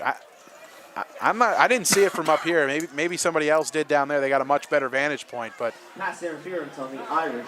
maybe some hand play down the middle of the field. So a 15-yard penalty. Why are they only at the... Oh, they're at the 37. Never mind. Wait, no, they're at the 32. Why is that 10 yards and not 15? Defensive holding, maybe the call. I'm not sure. Maybe. Ferrier dropping back, looking deep, lets it go down the middle of the field. Peterson tracks it like a center fielder and picks it off. With space and blockers in front, Peterson down the sideline. Still on his feet. Finally brought down right around the Trenton 25. There is a flag down right around the 40-yard line in Trenton territory. This one could be coming back quite a bit. Sounding like it's going to be a hold against the Irish.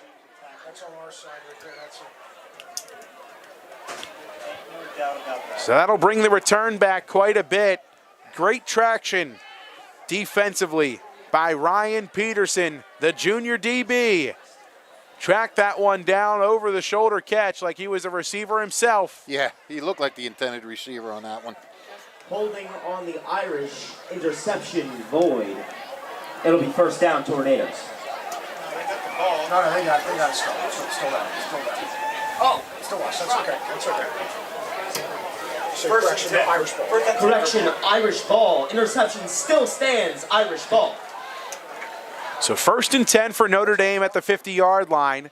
13 seconds remaining here in the first half. We'll see how aggressive Sean Clancy wants to be.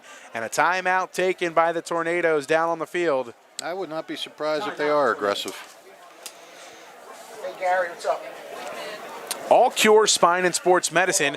Tired of feeling that morning pain when you wake up? Are you struggling to move without pain? All Cure Spine and Sports Medicine, located in Hamilton, Monroe, and Somerset, is an innovative family-owned physical therapy practice that uses emerging non-surgical treatments to provide long-lasting pain relief. All Cure implements a formula that has proven to be immensely effective in alleviating all types of pain by using multidisciplinary approach all under one roof. These disciplines consist of pain management, physical therapy, chiropractic, acupuncture, laser treatment, and occupational therapy. No need to search out different services when they offer it all with just one copay. All Cure participates with Medicare and accepts most major medical services. Visit their website today at allcurespineandsports.com or call 609-528-4417 for your free consultation, and hope you move better and live better. And I will vouch for them. I have two friends that swear by them. Screen pass to Winowich. He couldn't haul it in. Yeah. A ton of turf in front of Gabe Winowich. Tried to run before he got it. And that play took 6 seconds off the clock. 13 seconds now down to 7. Second down and 10 to go from the Notre Dame, or right at the 50-yard line, rather. They'll go trips to the top of the screen. Magliazzo, the receiver, at the bottom of the screen. Winowich to the left of Serace. AJ looking left side, stepping up, firing complete to Stefanisco is... No, they're going to say incomplete. They say that ball hit the turf first. Pass incomplete, intended Definitely a close call. Might have skipped in there. Third down for the Irish. Third and long. 4 straight incompletions now for Suresh. You don't see that a lot. And that'll do it for the first half. Zeros on the scoreboard. The Irish sideline wants a couple seconds up there on the clock. Not sure if they're going to get it. 13 of the Trenton Tornadoes. 42-13 Notre Dame Irish. And the officials down on the field all in agreement that zeros on the scoreboard means it's halftime here from Notre Dame High School. The Irish leading this one 42-13 here on senior night. Dominance from the offense. We'll see if they can keep it up in half number 2. We'll take a quick break here from Notre Dame High School. The Irish leading the Tornadoes of Trenton 42-13. Don't go anywhere. You're watching high school football on the WBCB Sports Network.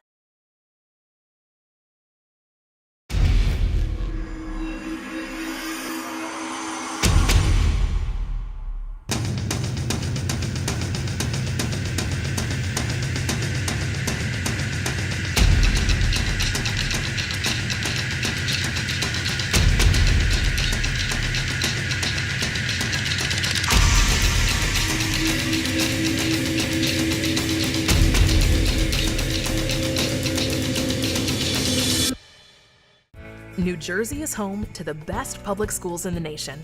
And that didn't happen by accident. It's the result of parents, educators, and communities working together year after year to give our students a world-class education, no matter the challenge. Because parents and educators know that with a shared commitment to our public schools, our children can learn, grow, and thrive. And together, we can keep New Jersey's public schools the best in the nation. Hi, this is Mercer County Prosecutor Angelo Honor-Free, and I hope you're enjoying today's game. I'd like to commend today's students for participating in today's event. Being a part of extracurricular activities, whether it's an athletic event, marching in the band, or performing in the school play, or being on the debate team, is good for today's youth. And parents, stay involved in your children's activities and encourage them. An involved parent nurtures your children to accomplish great things. I'm proud to support the youth of Mercer County. This is Angelo Honor-Free, your Mercer County Prosecutor, and I hope you enjoyed today's game. My name's Dr. Victor Alfieri. I'm the owner here at All Cure Spine and Sports Medicine, where we have 3 convenient locations in New Jersey, in Hamilton, Somerset, and Monroe. Here we offer 3 different services and take a multidisciplinary approach. We offer physical therapy, chiropractic, and acupuncture services. We have 3 different doctors working under one roof, collaborating together in order to customize a treatment plan catered to what your goals are in order to help you improve your pain and function. Instead of driving around to 3 different places or paying 3 different co-pays, you come to one place where the 3 doctors will be working together to help you manage your pain and improve your function. Please don't hesitate to visit our website at www.allcurespineandsports.com, where you'll see where you can make an appointment or find more information related to what your goals are. Thank you.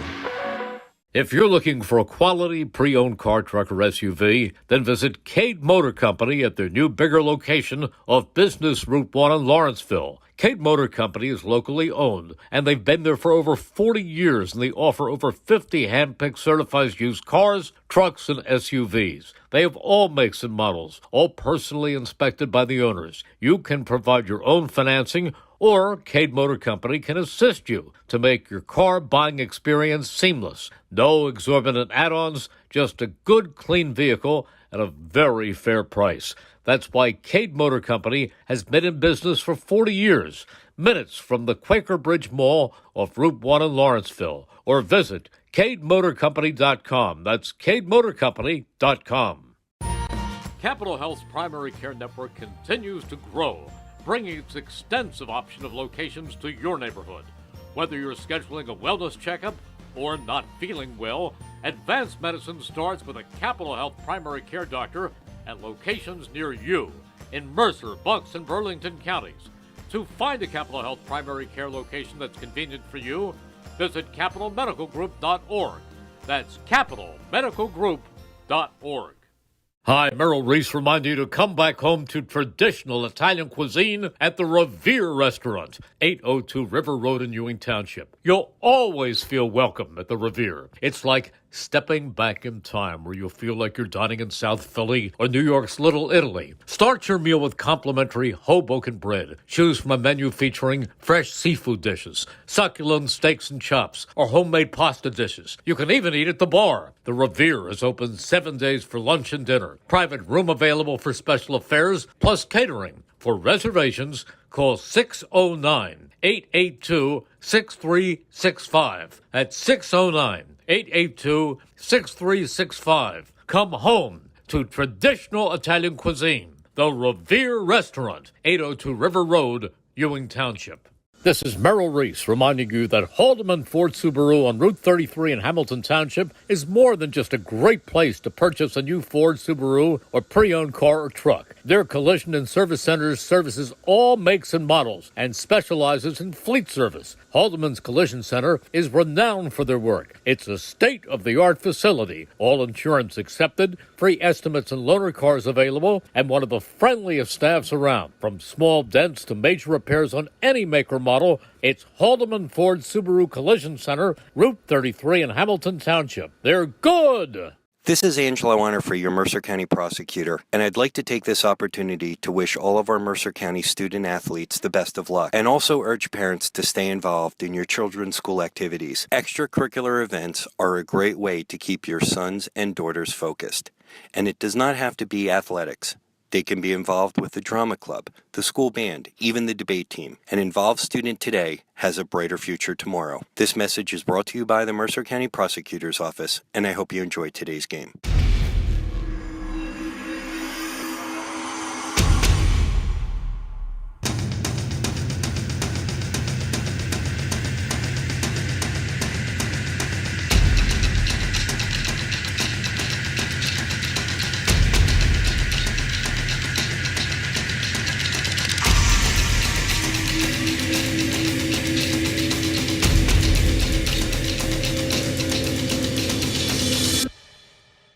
New Jersey is home to the best public schools in the nation.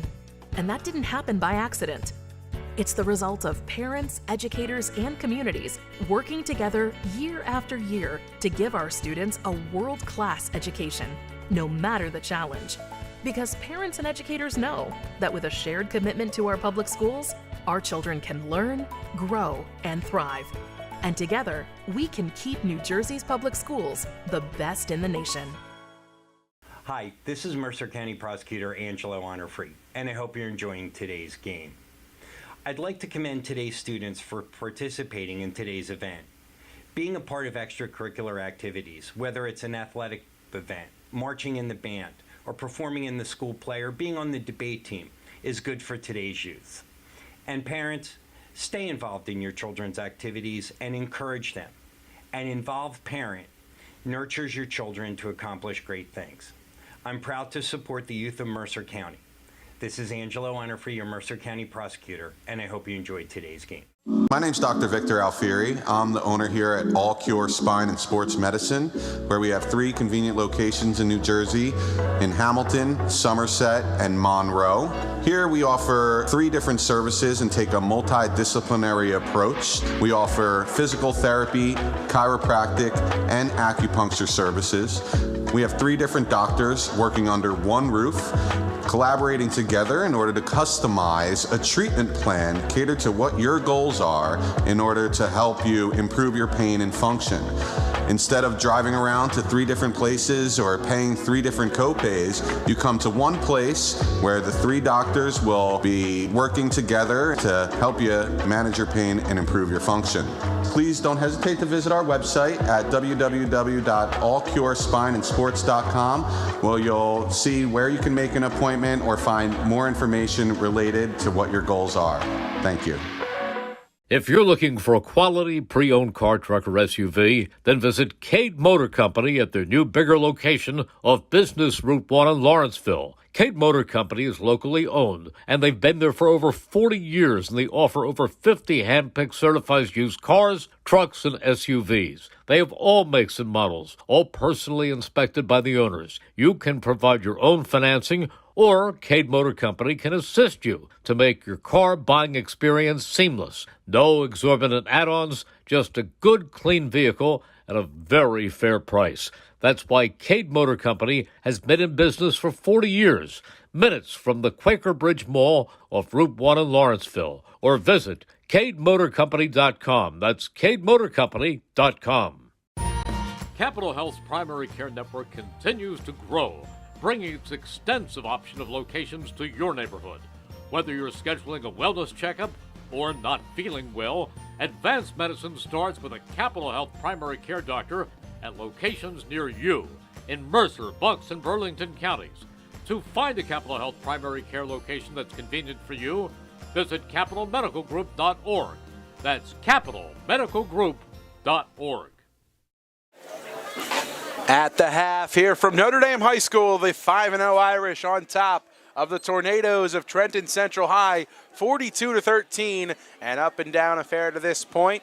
And let's take a look at the first half numbers brought to you by Rich Fisher. Fish, what do you got? Yes, the Rich Fisher Advertising Agency.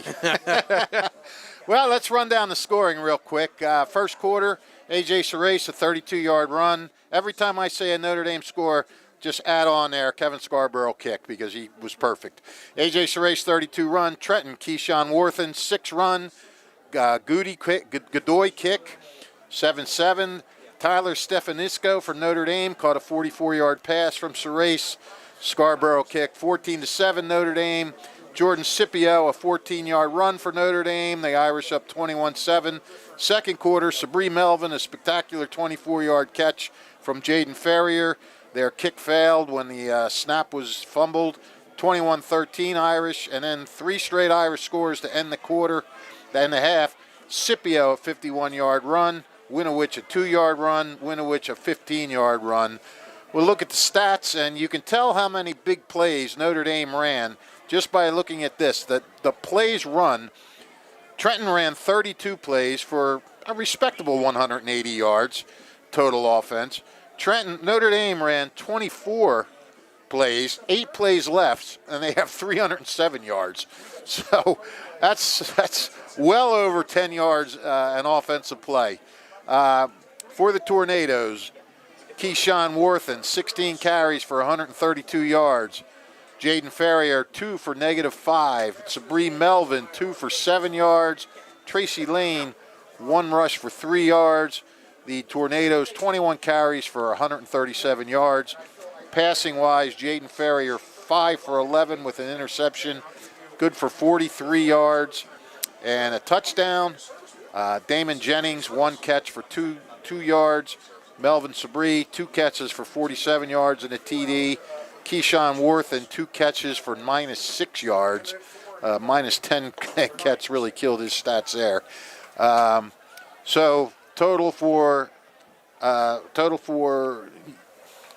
Trenton, who am I talking about? Trenton is 5 for 11, 1 for 43 passing yards, 137 rushing yards. For Notre Dame, Jordan Scipio, 3 carries for 77 yards and two touchdowns. Is that good? Is that good? That's pretty good. and then you have A.J. Surace, 3 carries for 72 yards and a touchdown. So there's 6 carries for 149 yards and 3 touchdowns between the two of them. Wow. And then you have Gabe Winovich. He stinks. Just 6 carries for just 54 yards and a touchdown. So you're looking at Notre Dame's rushing 12 carries for 203 yards and 5 touchdowns. No, 4 or 5. Scipio, Winovich. Yeah, Winovich has 2 touchdowns. Excuse me. Winovich and Scipio each with 2. Yeah. Surace with 1. Right. And this ground attack for the Irish, consistent, and honestly, it's been the bread and butter.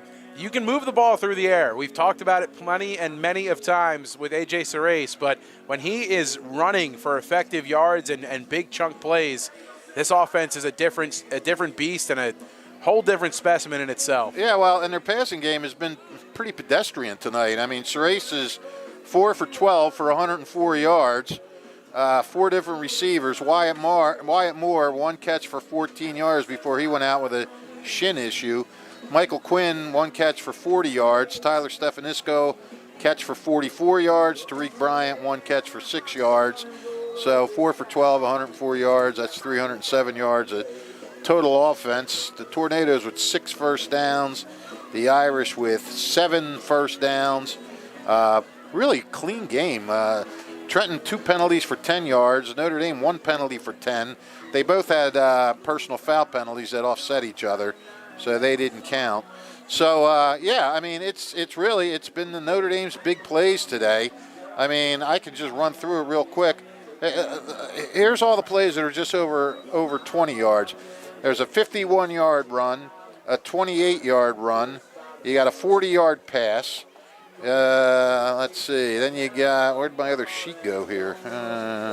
Halftime, I'm always a mess. Where did my other sheet go? Mike? I didn't take it. You didn't take it. What did I do with it? Good grief. I seem to have, oh, there it is, right underneath. Then you got another one. You got a pass play for 40. Yeah, you got 2 pass plays. One was 40 yards and one was 44 yards. So, I mean, these big plays, another run for 32 yards for the Irish. So the Irish has been what we expect the Irish to be. I mean, you know, there's no surprises there. I mean, the pleasant surprise is just if you're a fan that wants to watch, you know, another team do something is Keyshawn Worthen with his 16 carries for 132 yards. Yep, he's been phenomenal. Yeah, the Trenton offense has looked better than I've seen it in their previous 2 games. Worthen has looked really good. I mean, he was the running quarterback early in the season. He's doing a heck of a lot better being a featured back in the backfield. Yeah. You know, Farrier, he's made some good throws. He's had some bad throws. 5 for 11. You know, Melvin Sabri has shown some bright spots, some really nice plays. So, I mean, look,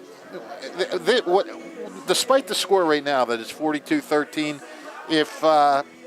if Trenton keeps playing offense like this moving forward, they're going to win a few games. I mean, Notre Dame's going to be the best team you play this year. So if you're Trenton, just come out in the second half and keep trying to do what you were doing. You know, get some yards. You know, see what you can do. Try and throw the ball. Work with Farrier a little bit and things like that. So. What do you say we go over to standings there, Michael? Sure thing. All right. Take it away, Fish. Or keep it, as it were. Western Jersey Football League, the Capital Division standings, and these will all change after tonight because tonight and tomorrow because they're all division games this week. They're all Capital and Valley Division games. In the Capital Division, Notre Dame 5-0. Hopewell Valley 2-0 in the league. They are tied with Hopewell Valley, who is 2-0. The Bulldogs are 3-1 overall. Nottingham is 2-2 and 1-1 in conference. Trenton 2-3, 1-1 in conference. The division, I'm sorry, in division. Ewing 2-3, but they're 0-2 in their division. Hamilton is 0-5 and 0-2. In the Valley Division, West Windsor-Plainsboro. I say it every week. Surprising West Windsor-Plainsboro. They are 4-1, 2-0, tied for first place with Allentown, who's 3-2, 2-0. Heightstown 3-2 overall, 1-1. Robbinsville 1-4, 1-1. Steiner 1-3, 0-2, and Lawrence 0-5, 0-2. And the team that I forgot last week in the standings is Princeton. And the Little Tigers are having a really nice year. They're 3-2. Their 2 losses have both been competitive, and they have 3 wins, which they haven't had in a long time. And in the WJFL Classic Division, they are in second place, tied with Holy Cross and 2 other teams that my sheet couldn't fit when I printed it out. But they're 3-2 overall and 1-1 in the Classic. So. You know, they're having a nice year, and Charlie Gallagher, I was talking to some guys today that cover Princeton, and they said Charlie's really happy with his team. So there you got the standings. We'll give you the schedule tonight. You have this game, and then you have what should be an interesting game, West Windsor-Plainsboro at Heightstown. If the Rams win that, they can pull into a tie for first with the United, as they're called. Princeton is at Holy Cross, so one of those 2 teams will move to 2-1 and ahead of the other one in the Classic. And Lawrence is at Allentown. And that's tonight's action. Tomorrow, in a game you will see here on WBCB, Hopewell will be at Nottingham. And the Bulldogs are coming off their first loss, and Nottingham has won 2 straight. So we'll see how that plays out. Hamilton is at Ewing, and Robbinsville is at Steiner. That is a look at the standings, at the schedule, at the stats. I got nothing else. Good stuff, Fish. Well, we did just find out just a moment ago up here in the booth, thanks to Charlie Jones, that Wyatt Moore will not return to action tonight. He has been ruled out with a knee injury, a big loss for the Irish. Moore slowly making his way up the sideline. The shoulder pads off, jersey still on, pants still on, but hobbling quite a bit as he walks along the track here on the Notre Dame sideline. And moments away here from second half action, the Irish dominating in the first half. 42 points on the board in one half of play. They average 45 a game. And we'll see just how long the Irish offense will be able to sustain this tonight. We'll see if the Trenton offense is able to get back some of that magic they had in the first quarter when they were able to tie this game up at a touchdown apiece and then keep it a one-score game for the majority of the first quarter. But since that point, it has been all Irish. They've done it on the ground. They've done it a couple times in the air. But the ground attack for this Notre Dame Irish squad has been getting the job done tonight. They have. I mean, and they have just been doing it impressively. It's been, they'll misfire on a pass, and then they'll just come back and run for giant chunks of yardage. So, it's got to be frustrating if you're the opposition. Even if you score points, you just how much do we have to score before the Notre Dame doesn't score? I mean, I've seen Notre Dame punt. I've seen most of their games this year. So have you. I mean, yep. I can barely remember them punting. Last week was the most I saw them punt, and that was, 2, maybe.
Action resuming here. First down and 10 from their own 42-yard line. It's the Tornadoes starting off the second half. Pena on the ground left side. He's met right at the line of scrimmage. The Irish defensive front, Anthony Kelly leading the charge. Connor Rozika in to combine for the stop. Second down and 10 for the Tornadoes. And Trenton, most of their big runs came in that first quarter. Notre Dame's defense is figuring a few things out, I think. Second and 10. Kilcommons and Gabe Winowich, the DNs, to start this defensive series for the Irish. Will Renda out there as well with Will Napier. 3 down linemen front. Winowich standing up on the outside, closest to the Irish sideline. Ferrier rolling, left side, screen pass, intended for Pena. Backwards pass, ball's loose. And they're calling incomplete. That was a clear backwards pass. It went a yard backwards, but down on the field ruled an incomplete pass. Not something you see every day. No. Sometimes you don't see that called a lot either sometimes. Maybe you just don't have that right angle to see that it went backwards. I don't know. 3rd down and 10. Clock stops at 10:47 here in the 3rd quarter.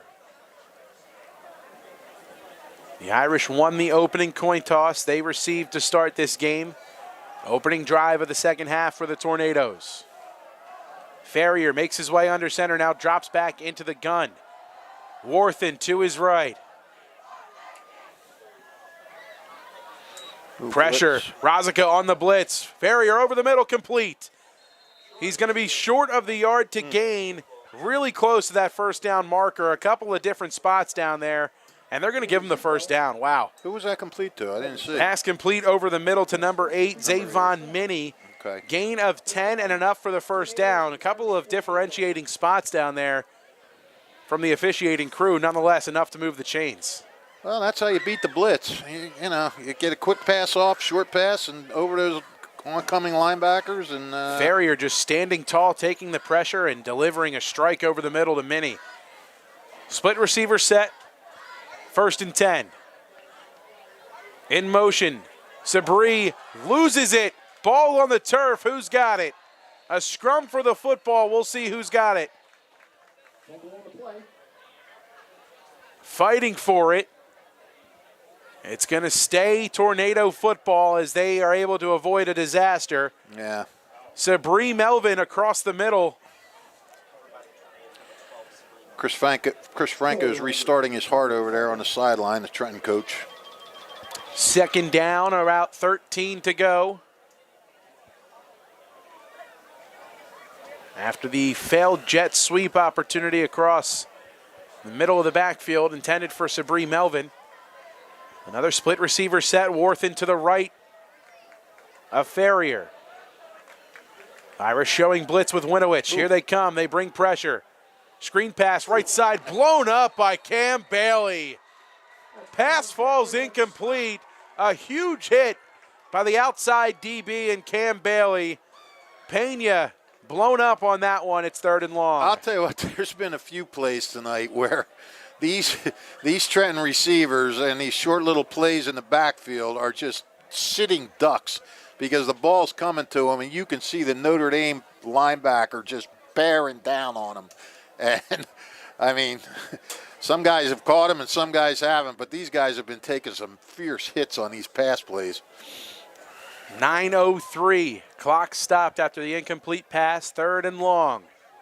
In the gun. Ferrier. Irish bring a blitz with Rosica up the middle. Ferrier steps up. He's going to run across the 40, the 35, 30. Still on his feet. Peterson brings him down. It's a big-time run on 3rd and long, enough to move the sticks with ease. Yeah, Ferrier showing some legs there. We saw his arm. We didn't see much of his running. Jaden Ferrier on 3rd and 14 takes it right up the middle, saw the blitz, stepped up, and just took the green turf in front of him to move the sticks. Run. 1st and 10 for the Tornadoes. Ball spotted on the Notre Dame 24. Ferrier with Warthen to his right. Man in motion, it's Pena. Ball's loose on the turf, and Kilcommons is going to dive on it. Fumble recovery, correction, it's Will Renda. Renda comes up with the fumble, and a great pressure by the Irish defense. A miscue in the backfield, turnover forced. Renda fired up as he heads over to the sideline.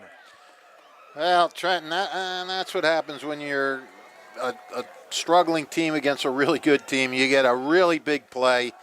You have all the chance in the world to build some momentum on it and get some points, and then you turn around and give the ball right back to Notre Dame. That's that's just the way it goes sometimes. Irish will take over at their own 26.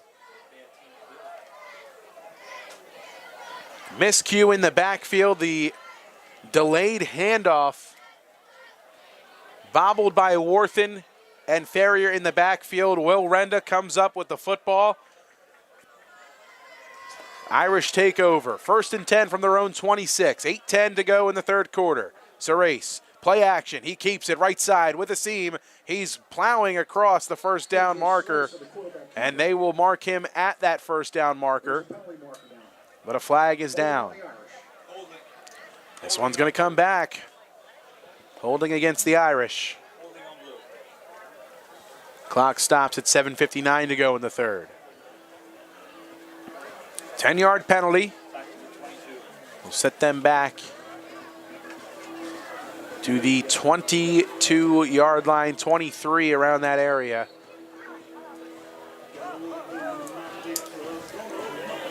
First down and long for the Irish. Serace with Winowich to his right. 2 receivers bunched up to the left.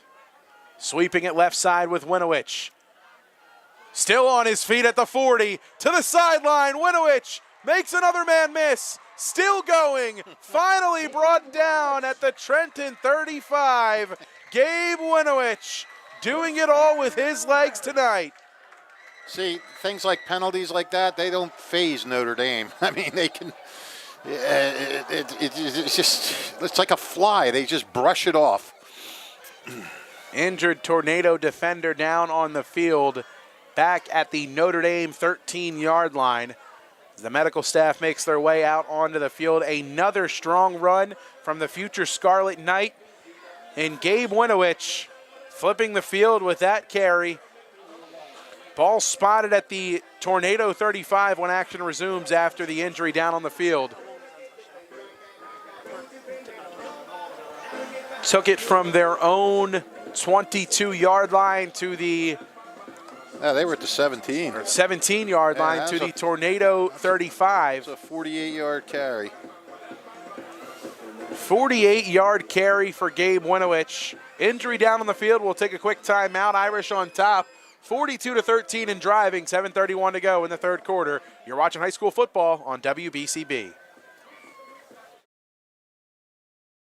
There really is nothing like a home team advantage. That's why Team Toyota is the choice for your next vehicle purchase or service this season. With new Toyota models available for immediate delivery and over 100 certified used and pre-owned vehicles for any budget. Plus service specials to keep you on the road to victory. Shop or schedule online at teamtoyota.net or choose one of our 3 locations in Langhorne, Glen Mills, or Princeton.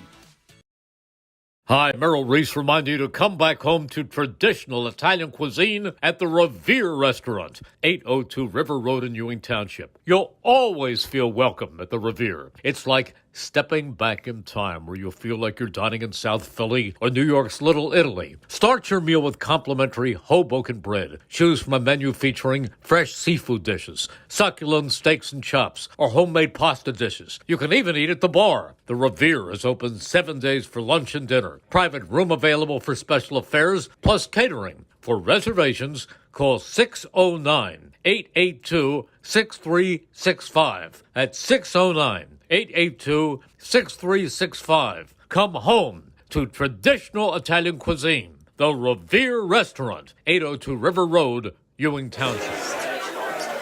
Irish on top, 42-13. Tracy Lane, the injured Tornado, makes his way over to the sideline, needing some assistance. Hopefully he's all right. Valuable piece for this Tornado squad on both sides of the ball. 1st and 10 after the 48-yard run from Gabe Winowich. It's Scipio's turn. They'll fake it to him. Serace, left side, across the 25, still going forward, and finally brought down right around the 22-yard line. Enough to move the sticks yet again. Serace, another strong carry. 1st and 10 for the Irish. Well, that gives Serace 85 yards. Winowich is at 102. The ground game continuing to rack up the yards tonight for the Irish. Pistol set formation, 2 receivers bunched to the top of the screen. Winowich right side with space, plowing forward, bouncing off a defender and tackled inside the 10-yard line, down around the 8. 1st down and goal for the Irish. grounding and pounding their way into the red zone. First and goal from the 8-yard line. Pistol set again for the Irish. Serace. Winowich, right side, but he's bottled up in the backfield. Tornadoes had that one snuffed out. A tackle for a 3-yard loss. Wow, he's human. Second and goal. Ball marked at the 11-yard line. Irish making some substitutions.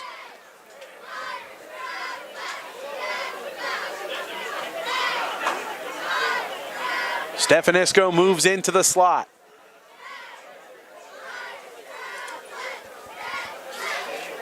Winowich to the left to Serace.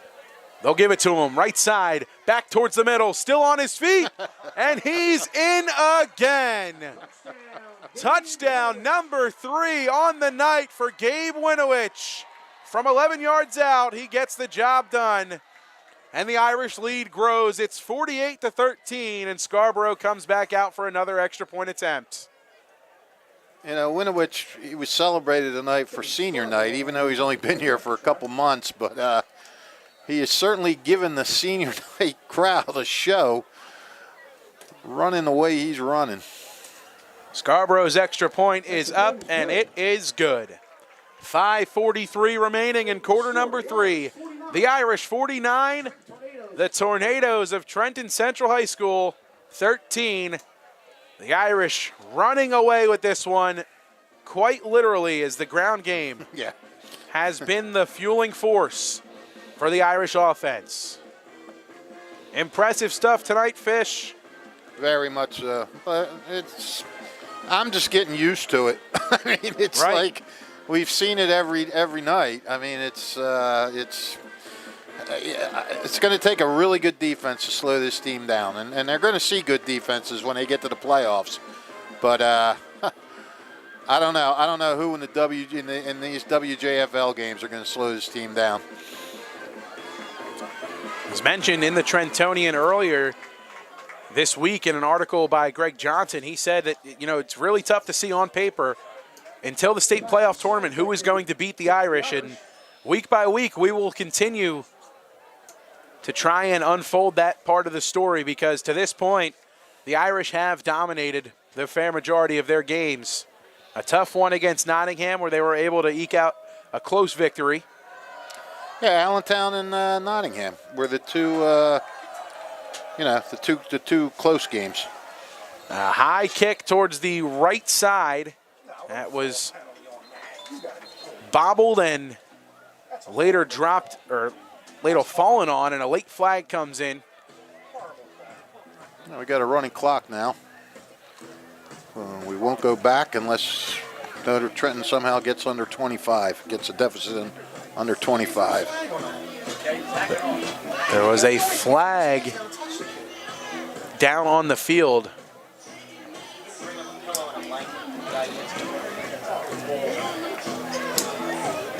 Penalty going against the Irish. They'll tack that on to the end of the run.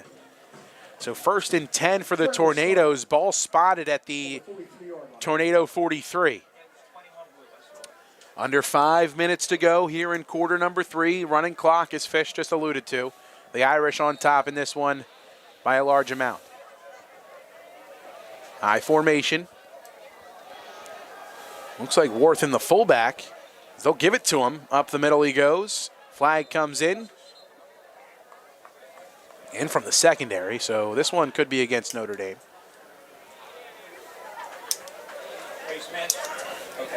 Who had that carry? That was Worthen as the fullback. Face mask against Notre Dame. That's a 15-yard penalty that'll get added on to the end of that run. Another 1st and 10 as the Tornadoes move into Notre Dame territory after a couple of penalties against the Irish.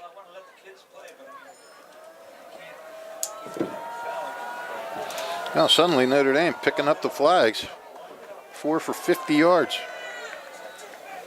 We've seen this before, though, from the Irish. There's been some flags in their games where it's been some lack of discipline or just a miscommunication, a guy out of place, and late substitutions onto the field. Sometimes when they grow their large leads, they tend to rack up some penalties due to carelessness. Couple there from the Irish defense. Ball's on the turf, and I believe the Irish have it. It's recovered by the Irish, stripped in the backfield. Connor Rosica gets the recovery. The senior middle linebacker comes up with the turnover, and the Irish will take it over as Pena down on the turf for the Tornadoes. A couple of Irish defenders in Hellier and Quinn trying to help him up, but he's going to need medical assistance down there on the field. Pena gets a 10-2 on the field. The Irish offense getting ready to take over in their own territory near midfield, but ball will be spotted right around their own 34-yard line. It's time to view the world through Jammer Doors and Windows, a family-owned and operated local business since Babe Ruth started playing for the Yankees in 1920. And Jammer continues to swat home run sales of service and installation of garage doors and openers, entry doors, patio doors, storm doors, and windows. Jammer Doors features Rainer garage doors, steel or aluminum, and crafted for dependable, long-lasting service. Jammer Doors and Windows do their own work and installation using no subcontractors, saving you money. Avoid the big box stores and save with Jammer Doors and Windows. Visit their showroom at 2850 Brunswick Pike, Business Route 1 in Lawrenceville. Yardley showroom open by appointment. Call 215-493-7709. That's 215-493-7709. Jammer Doors and Windows, a proud sponsor of Notre Dame football on WBCB. Can't forget about the Mercer County 12th Man Touchdown Club coming up on October 4th. They'll honor the impact performers from the teams in Mercer County. The Touchdown Club proud to recognize those players who have had a significant impact on their team's performance through the first half of the season. The TD Club will pay for 2 players per school at Massimo's Restaurant, 1035 Washington Boulevard in Robbinsville, New Jersey at 7 o'clock on October 4th.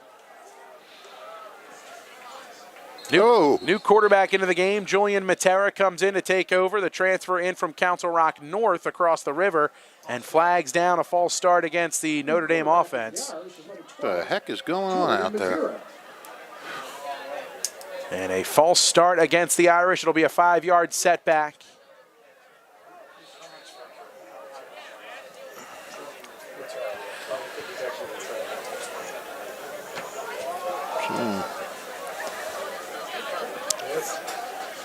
First and 15 for the Irish. Matera in the gun. Bryant to his left. They'll feed Bryant. Right side. Cuts it back towards the middle, but he's met by a couple of Tornado defenders. Bryant on the carry. Minimal gain, if any, as he gets just back to the line of scrimmage, it seems like, second and long. Yeah, this game is kind of plotted to a slowdown here. The Irish getting some of their reserves into this contest. Trips to the bottom of the screen. Matera takes the snap. He'll give it to Bryant. Sweeping right side. Gets a couple. He's brought down by another handful of Tornado defenders. Third down and long. A little bit more manageable. About 3 on the carry that time. Still brings up third down. About 12 to go. Matera gets the play from the Notre Dame sideline, heads back out towards the huddle. Magliazzo, Stefanisco, and Quinn, the receivers, to the bottom of the screen. And just as I say that, Magliazzo motion to the top with Gil Commons, the tight end. Bryant to the left of Matera in the gun. Takes the snap. Read option, Matera keeps, makes a man miss. Right side, back towards the middle. He's brought down around the Notre Dame 40-yard line, just short. Gain of 6 on the quarterback keeper. Punt team will come on out as he's well short of the yard to gain. Final minute ticking away here in quarter number 3. Punt team's going to come on. Magliazzo will stay out on the field as he is the punter for this squad. Yeah, Magliazzo likes this. He gets a chance to show his leg off a little bit. Magliazzo back to punt for the Irish. Under a minute to play, 45 seconds and counting here in quarter number 3. Irish on top, 49-13. What is Chris Jones doing? He's walking around all over the place here. Ignoring me. Or Charlie Jones. What did I say? Chris Jones? You did. Sorry, Charlie. Sorry. High snap handled by Magliazzo. A flag comes in. We'll see what it's about. Punt dribbles down around the 30-yard line. Ball still loose, and some confusion down there on the field as the whistles finally come in. And we'll see. I think this one's going to be against the Irish. Final seconds tick off here in the third quarter. That'll do it for 3 quarters of play here from Notre Dame High School. Irish on top 49-13 here on senior night. We'll take a quick break. Fourth quarter on the other side of this timeout. You're watching high school football on WBCB.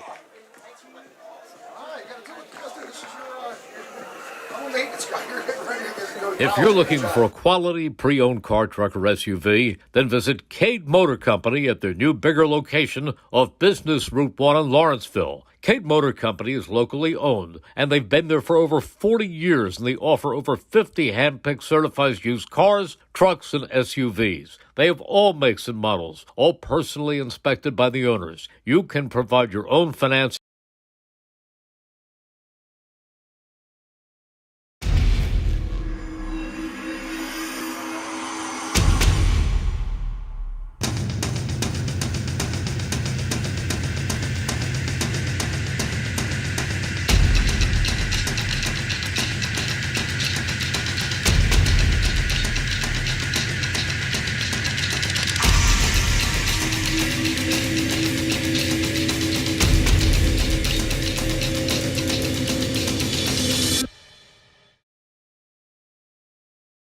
On to quarter number 4 here on senior night from Notre Dame High School. The Irish dominating this one, 49-13 the score, a fresh 12 minutes up there on the scoreboard.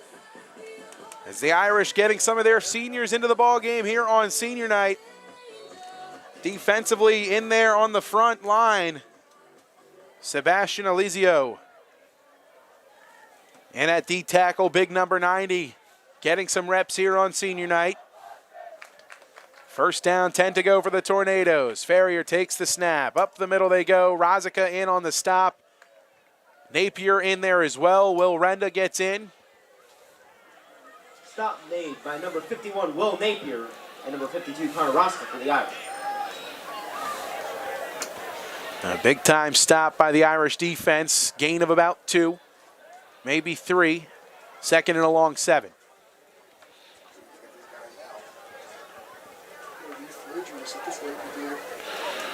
Got an update from Ronnie Hearn, the scorekeeper over at Heightstown, and West Windsor is leading Heightstown 7-0 at the half. In the ball loose on the turf, a mishandled snap by Ferrier. He'll fall on it. They call that game the Mayor's Cup, I guess, because you got the 2 Windsors battling, East Windsor and West Windsor.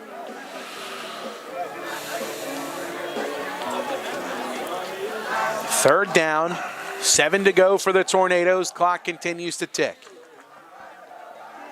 Approaching the 10-minute mark here in the fourth quarter. Yeah, Marty Schaefer yawning behind me here. Don't do that, Marty. I'm going to fall asleep.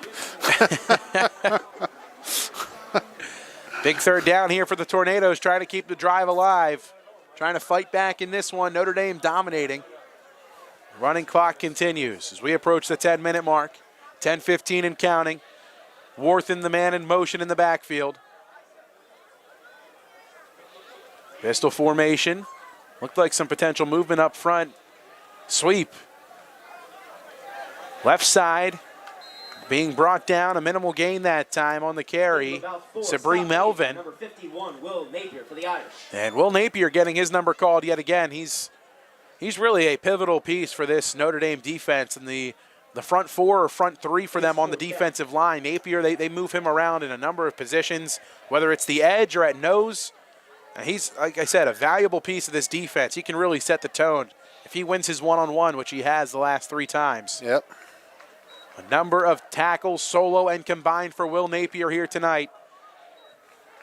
3 down linemen for the Irish. Renda showing pressure on the near side.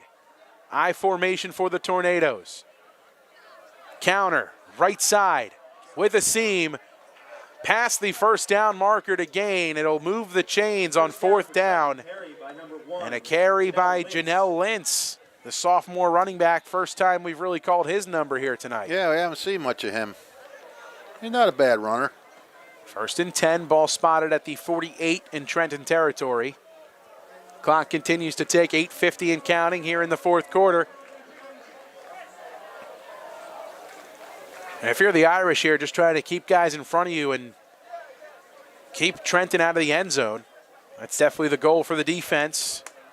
Trying to close out quarter number 4 here on senior night. Cam Bailey showing blitz on the right side. They'll give it up the middle. Gain of about 3, maybe 4 that time. As they give it left side. Looked like Wharton on the carry. And Wharton plowing forward, knifing through the defense. About 4 yards on the carry. Yeah, let Wharton get a few more yards. Impressive night for Keyshawn Wharton. Absolutely, 139 yards on 19 carries. It's got to be a career high. Great night for him. 2nd down, about 7 to go. I formation. We'll give it left side. Kilcommons and Anthony Kelly combining for the stop. Another strong carry from Janelle Lintz. Stop made by number 11, Liam Kilcommons. They'll bring up 3rd down and 3. It's 3rd and 3. It's just up this many. 7:30 to go in the fourth quarter. 3rd down and 3. Irish defense looking for a stop and looking to get on the field. Off the field, rather. They've been on the field for quite some time. Keep them out so the clock keeps running. 3rd down and 3. Ferrier takes the snap. Gives it left side. Lintz met right at the line of scrimmage. Rosica rips the ball away. Does he have it? No, they're going to call him down. Forward progress. Ruled down on the field. Rosica looked like he had his 2nd fumble recovery of the night. And his first forced fumble. But no. The ruling down on the field. Forward progress. It's 4th down and a long 6 to go. 6:35 and counting. Liam Kilcommons makes his way over to the sideline. He needs a breather. He's a good guy, Eric. Tell him I said hi. They'll rush Jack Beecham out there onto the field. 4th down and 6 to go. I formation for the Tornadoes. They'll give it up the middle with Wharton. He's going to be well short of the 1st down marker. Carried by Keyshawn Wharton. That'll be a turnover on downs. The Irish offense will make their way back out onto the field. Julian Matera will lead the offense back out, and another big stop from the Irish defense. Anthony Kelly getting some valuable reps here at outside linebacker, and he's made his presence felt. A focal point for the kickoff coverage team. But so far tonight, Anthony Kelly, when he's been asked to play outside linebacker, he's done a tremendous job getting involved in the action. That series, it seemed like number 10 was all around the football just about every play. Yeah, it did. You are correct about that. Clock continues to tick as we approach the 5-minute mark now. Will Renda, a late addition to the offense as he comes out onto the field, and timeout going to be taken down on the field. The clock will stop at 5:18. Tornadoes take a timeout. Defeating the purpose of the the running clock. Getting word down from the sideline that tight end and D end, Liam Kilcommons, headed over to the sideline to get his hand checked out. You don't want that. Looks like his left hand is, he's near the medical staff, and Will Napier coming over and checking on his hand. Liam, our Italian People's Bakery player of the game a week ago, an impressive stop, impressive stuff from him in that game against Allentown. Or excuse me, against Robbinsville, my apologies. Whoever. A handful of sacks and tackles for a loss for Liam Kilcommons a week ago. Kind of the same story for him here tonight. And don't forget to follow us on YouTube, WBCB Sports Network on YouTube. That's where you will see all of our Italian People's Bakery Player of the Game interviews following the conclusion of this one. Matera in the gun. Clock resumes. They'll fake it, read option. Matera bouncing it left side, gets a block across the 50, barging forward and across the yard to gain. 13 on the ground from Julian Matera. That'll move the chains. 1st and 10 for the Irish. Under 5 minutes to play here in quarter number 4. Matera, he's in there. He wants to show what he can do. Julian Matera coming over from Council Rock North. Back to his right. Julia Fraticelli, the receiver at the bottom of the screen for the Irish. They'll fake it up the middle. Matera's going to keep it right side. Still going across the 40, towards the 30, pushed out of bounds. Another nice run from Julian Matera, reading the edge. Another Irish first down. The clock continues to tick as we approach 4 minutes here in the 4th. Is that Matera or is that Cerise with a different number? Runs just as effectively. Smooth runner is Julian Matera. Back to his left, it's Alexander Rivera. 3 receivers to the top of the screen. Fraticelli at the top. Magliazzo in the middle. Run right side. Keeping it. Rivera with space as he's brought down inside the 10, down around the 5. Rivera with a big gain to move the chains, and the Irish deep in the red zone. The senior running back, Alexander Rivera, getting involved on senior night. We'll see if he's able to find the end zone. A big-time carry gets him down at the 5, 1st and goal from the Tornado 5-yard line. Yeah, and you can't say this is running it up because you're putting all your subs in. I mean, what do you got? You can't put your subs in and say, now don't play hard.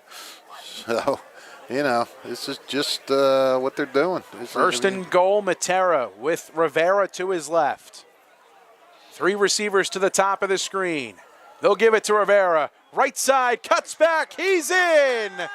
The senior, Alexander Rivera, finds pay dirt on senior night, and his teammates hound him in the end zone. They couldn't be any more thrilled for him. That's awesome. That's great. I mean, you love to see that. On senior night, Rivera, as Beecham tosses him up in the air on the celebration, Scarborough comes on for the extra point yet again. Julian Matera conducting a drive on the ground that time that finds the end zone yet again. The Irish into the 50s. Scarborough on for the extra point. Bryant, the late addition for the PAT. Scarborough waiting. Magliazzo handles the low snap. The kick is up, and it is good. 2:10 remaining and counting here in the 4th quarter. The Irish continue to dominate. 56-13 the score. Up. I'm heading down, buddy. All right, Fish. All right. Good seeing everybody. A pleasure everybody. as always. Rich Fisher makes his way down to the sideline. The Mercer County Hall of Famer Rich Fisher will have a recap of this one in the Trentonian to follow. Rich Fisher, as mysteriously as he arrives, he vanishes into the night. Great stuff from Fish. Appreciate his effort and his coverage as always. Tremendous work in the stat category all night. A great effort here on this broadcast. Fish heads down to get a jump on his interview, and we will speak with our Italian People's Bakery player of the game, the senior middle linebacker, Connor Rosica. You can find that interview up on our YouTube page following the conclusion of this one. We'll talk with Connor. A fumble recovery on senior night. Impressive stuff from the middle linebacker. A season ago, involved on the outside of the edge rush for this Irish defense, and now thrusted into the middle of it all, and the signal caller for this defense, and he's handled it just fine this year. Aldrich Crawford on to kick things off. A booming kick from Crawford. That one's going to find the end zone for a touchback. Pretty strong leg from Aldrich Crawford. That was a booming kick. Reactions from up here in the press box. Final 90 seconds and change counting off here. The Tornadoes come back out onto the field. for what should be the final offensive series of the night. With the win here tonight, the Irish will extend their undefeated start to 6-0. 6 straight wins to start the season for the Irish of Notre Dame. We'll see them in action again next week, as they will be back on the road. A timeout taken down on the field. Timeout on the field. Minute and 6 remaining in this one. All but over here from Notre Dame High School. The Irish remain undefeated on the season. They'll improve to 6-0. Still undefeated at home, of course. Here on senior night, a dominant performance. They will travel to Hamilton West next Saturday, the 7th. Little afternoon matinee Saturday at Hamilton West. And the Irish the rest of the way. They've got Hamilton on the 7th. They return home for a meeting with Delran on the 13th. And they finish their season at home against Hopewell Valley, one of the bigger and newer rivalries here in the WJFL. Last year, Hopewell Valley dominating on their home turf against the Irish. That's a game that Notre Dame definitely has circled on their calendar. False start up front. Some movement from the Tornadoes. But again, tonight dominating. The Irish on top in this one, 56-13. The ground game getting the job done. And again, we'll give a great amount of praise to that offensive line up front for the Notre Dame offense tonight. It all starts up front with the big boys. Matt Kearns at left tackle, Will Napier at left guard, Eddie Kuzinski at center, Andy Onzik at right guard, and Jack Beecham, the right tackle. Tremendous stuff up front as the Irish surpassing well over 200 yards on the ground here in this contest tonight. Final seconds will tick off, under 40 seconds remaining here in the fourth quarter. A tackle for a loss from the Irish defense. And the Tornadoes will huddle up, but just an outstanding effort tonight. A complete team effort from the Irish of Notre Dame as they will extend their winning streak to start the season. 6-0 are the Irish on the year.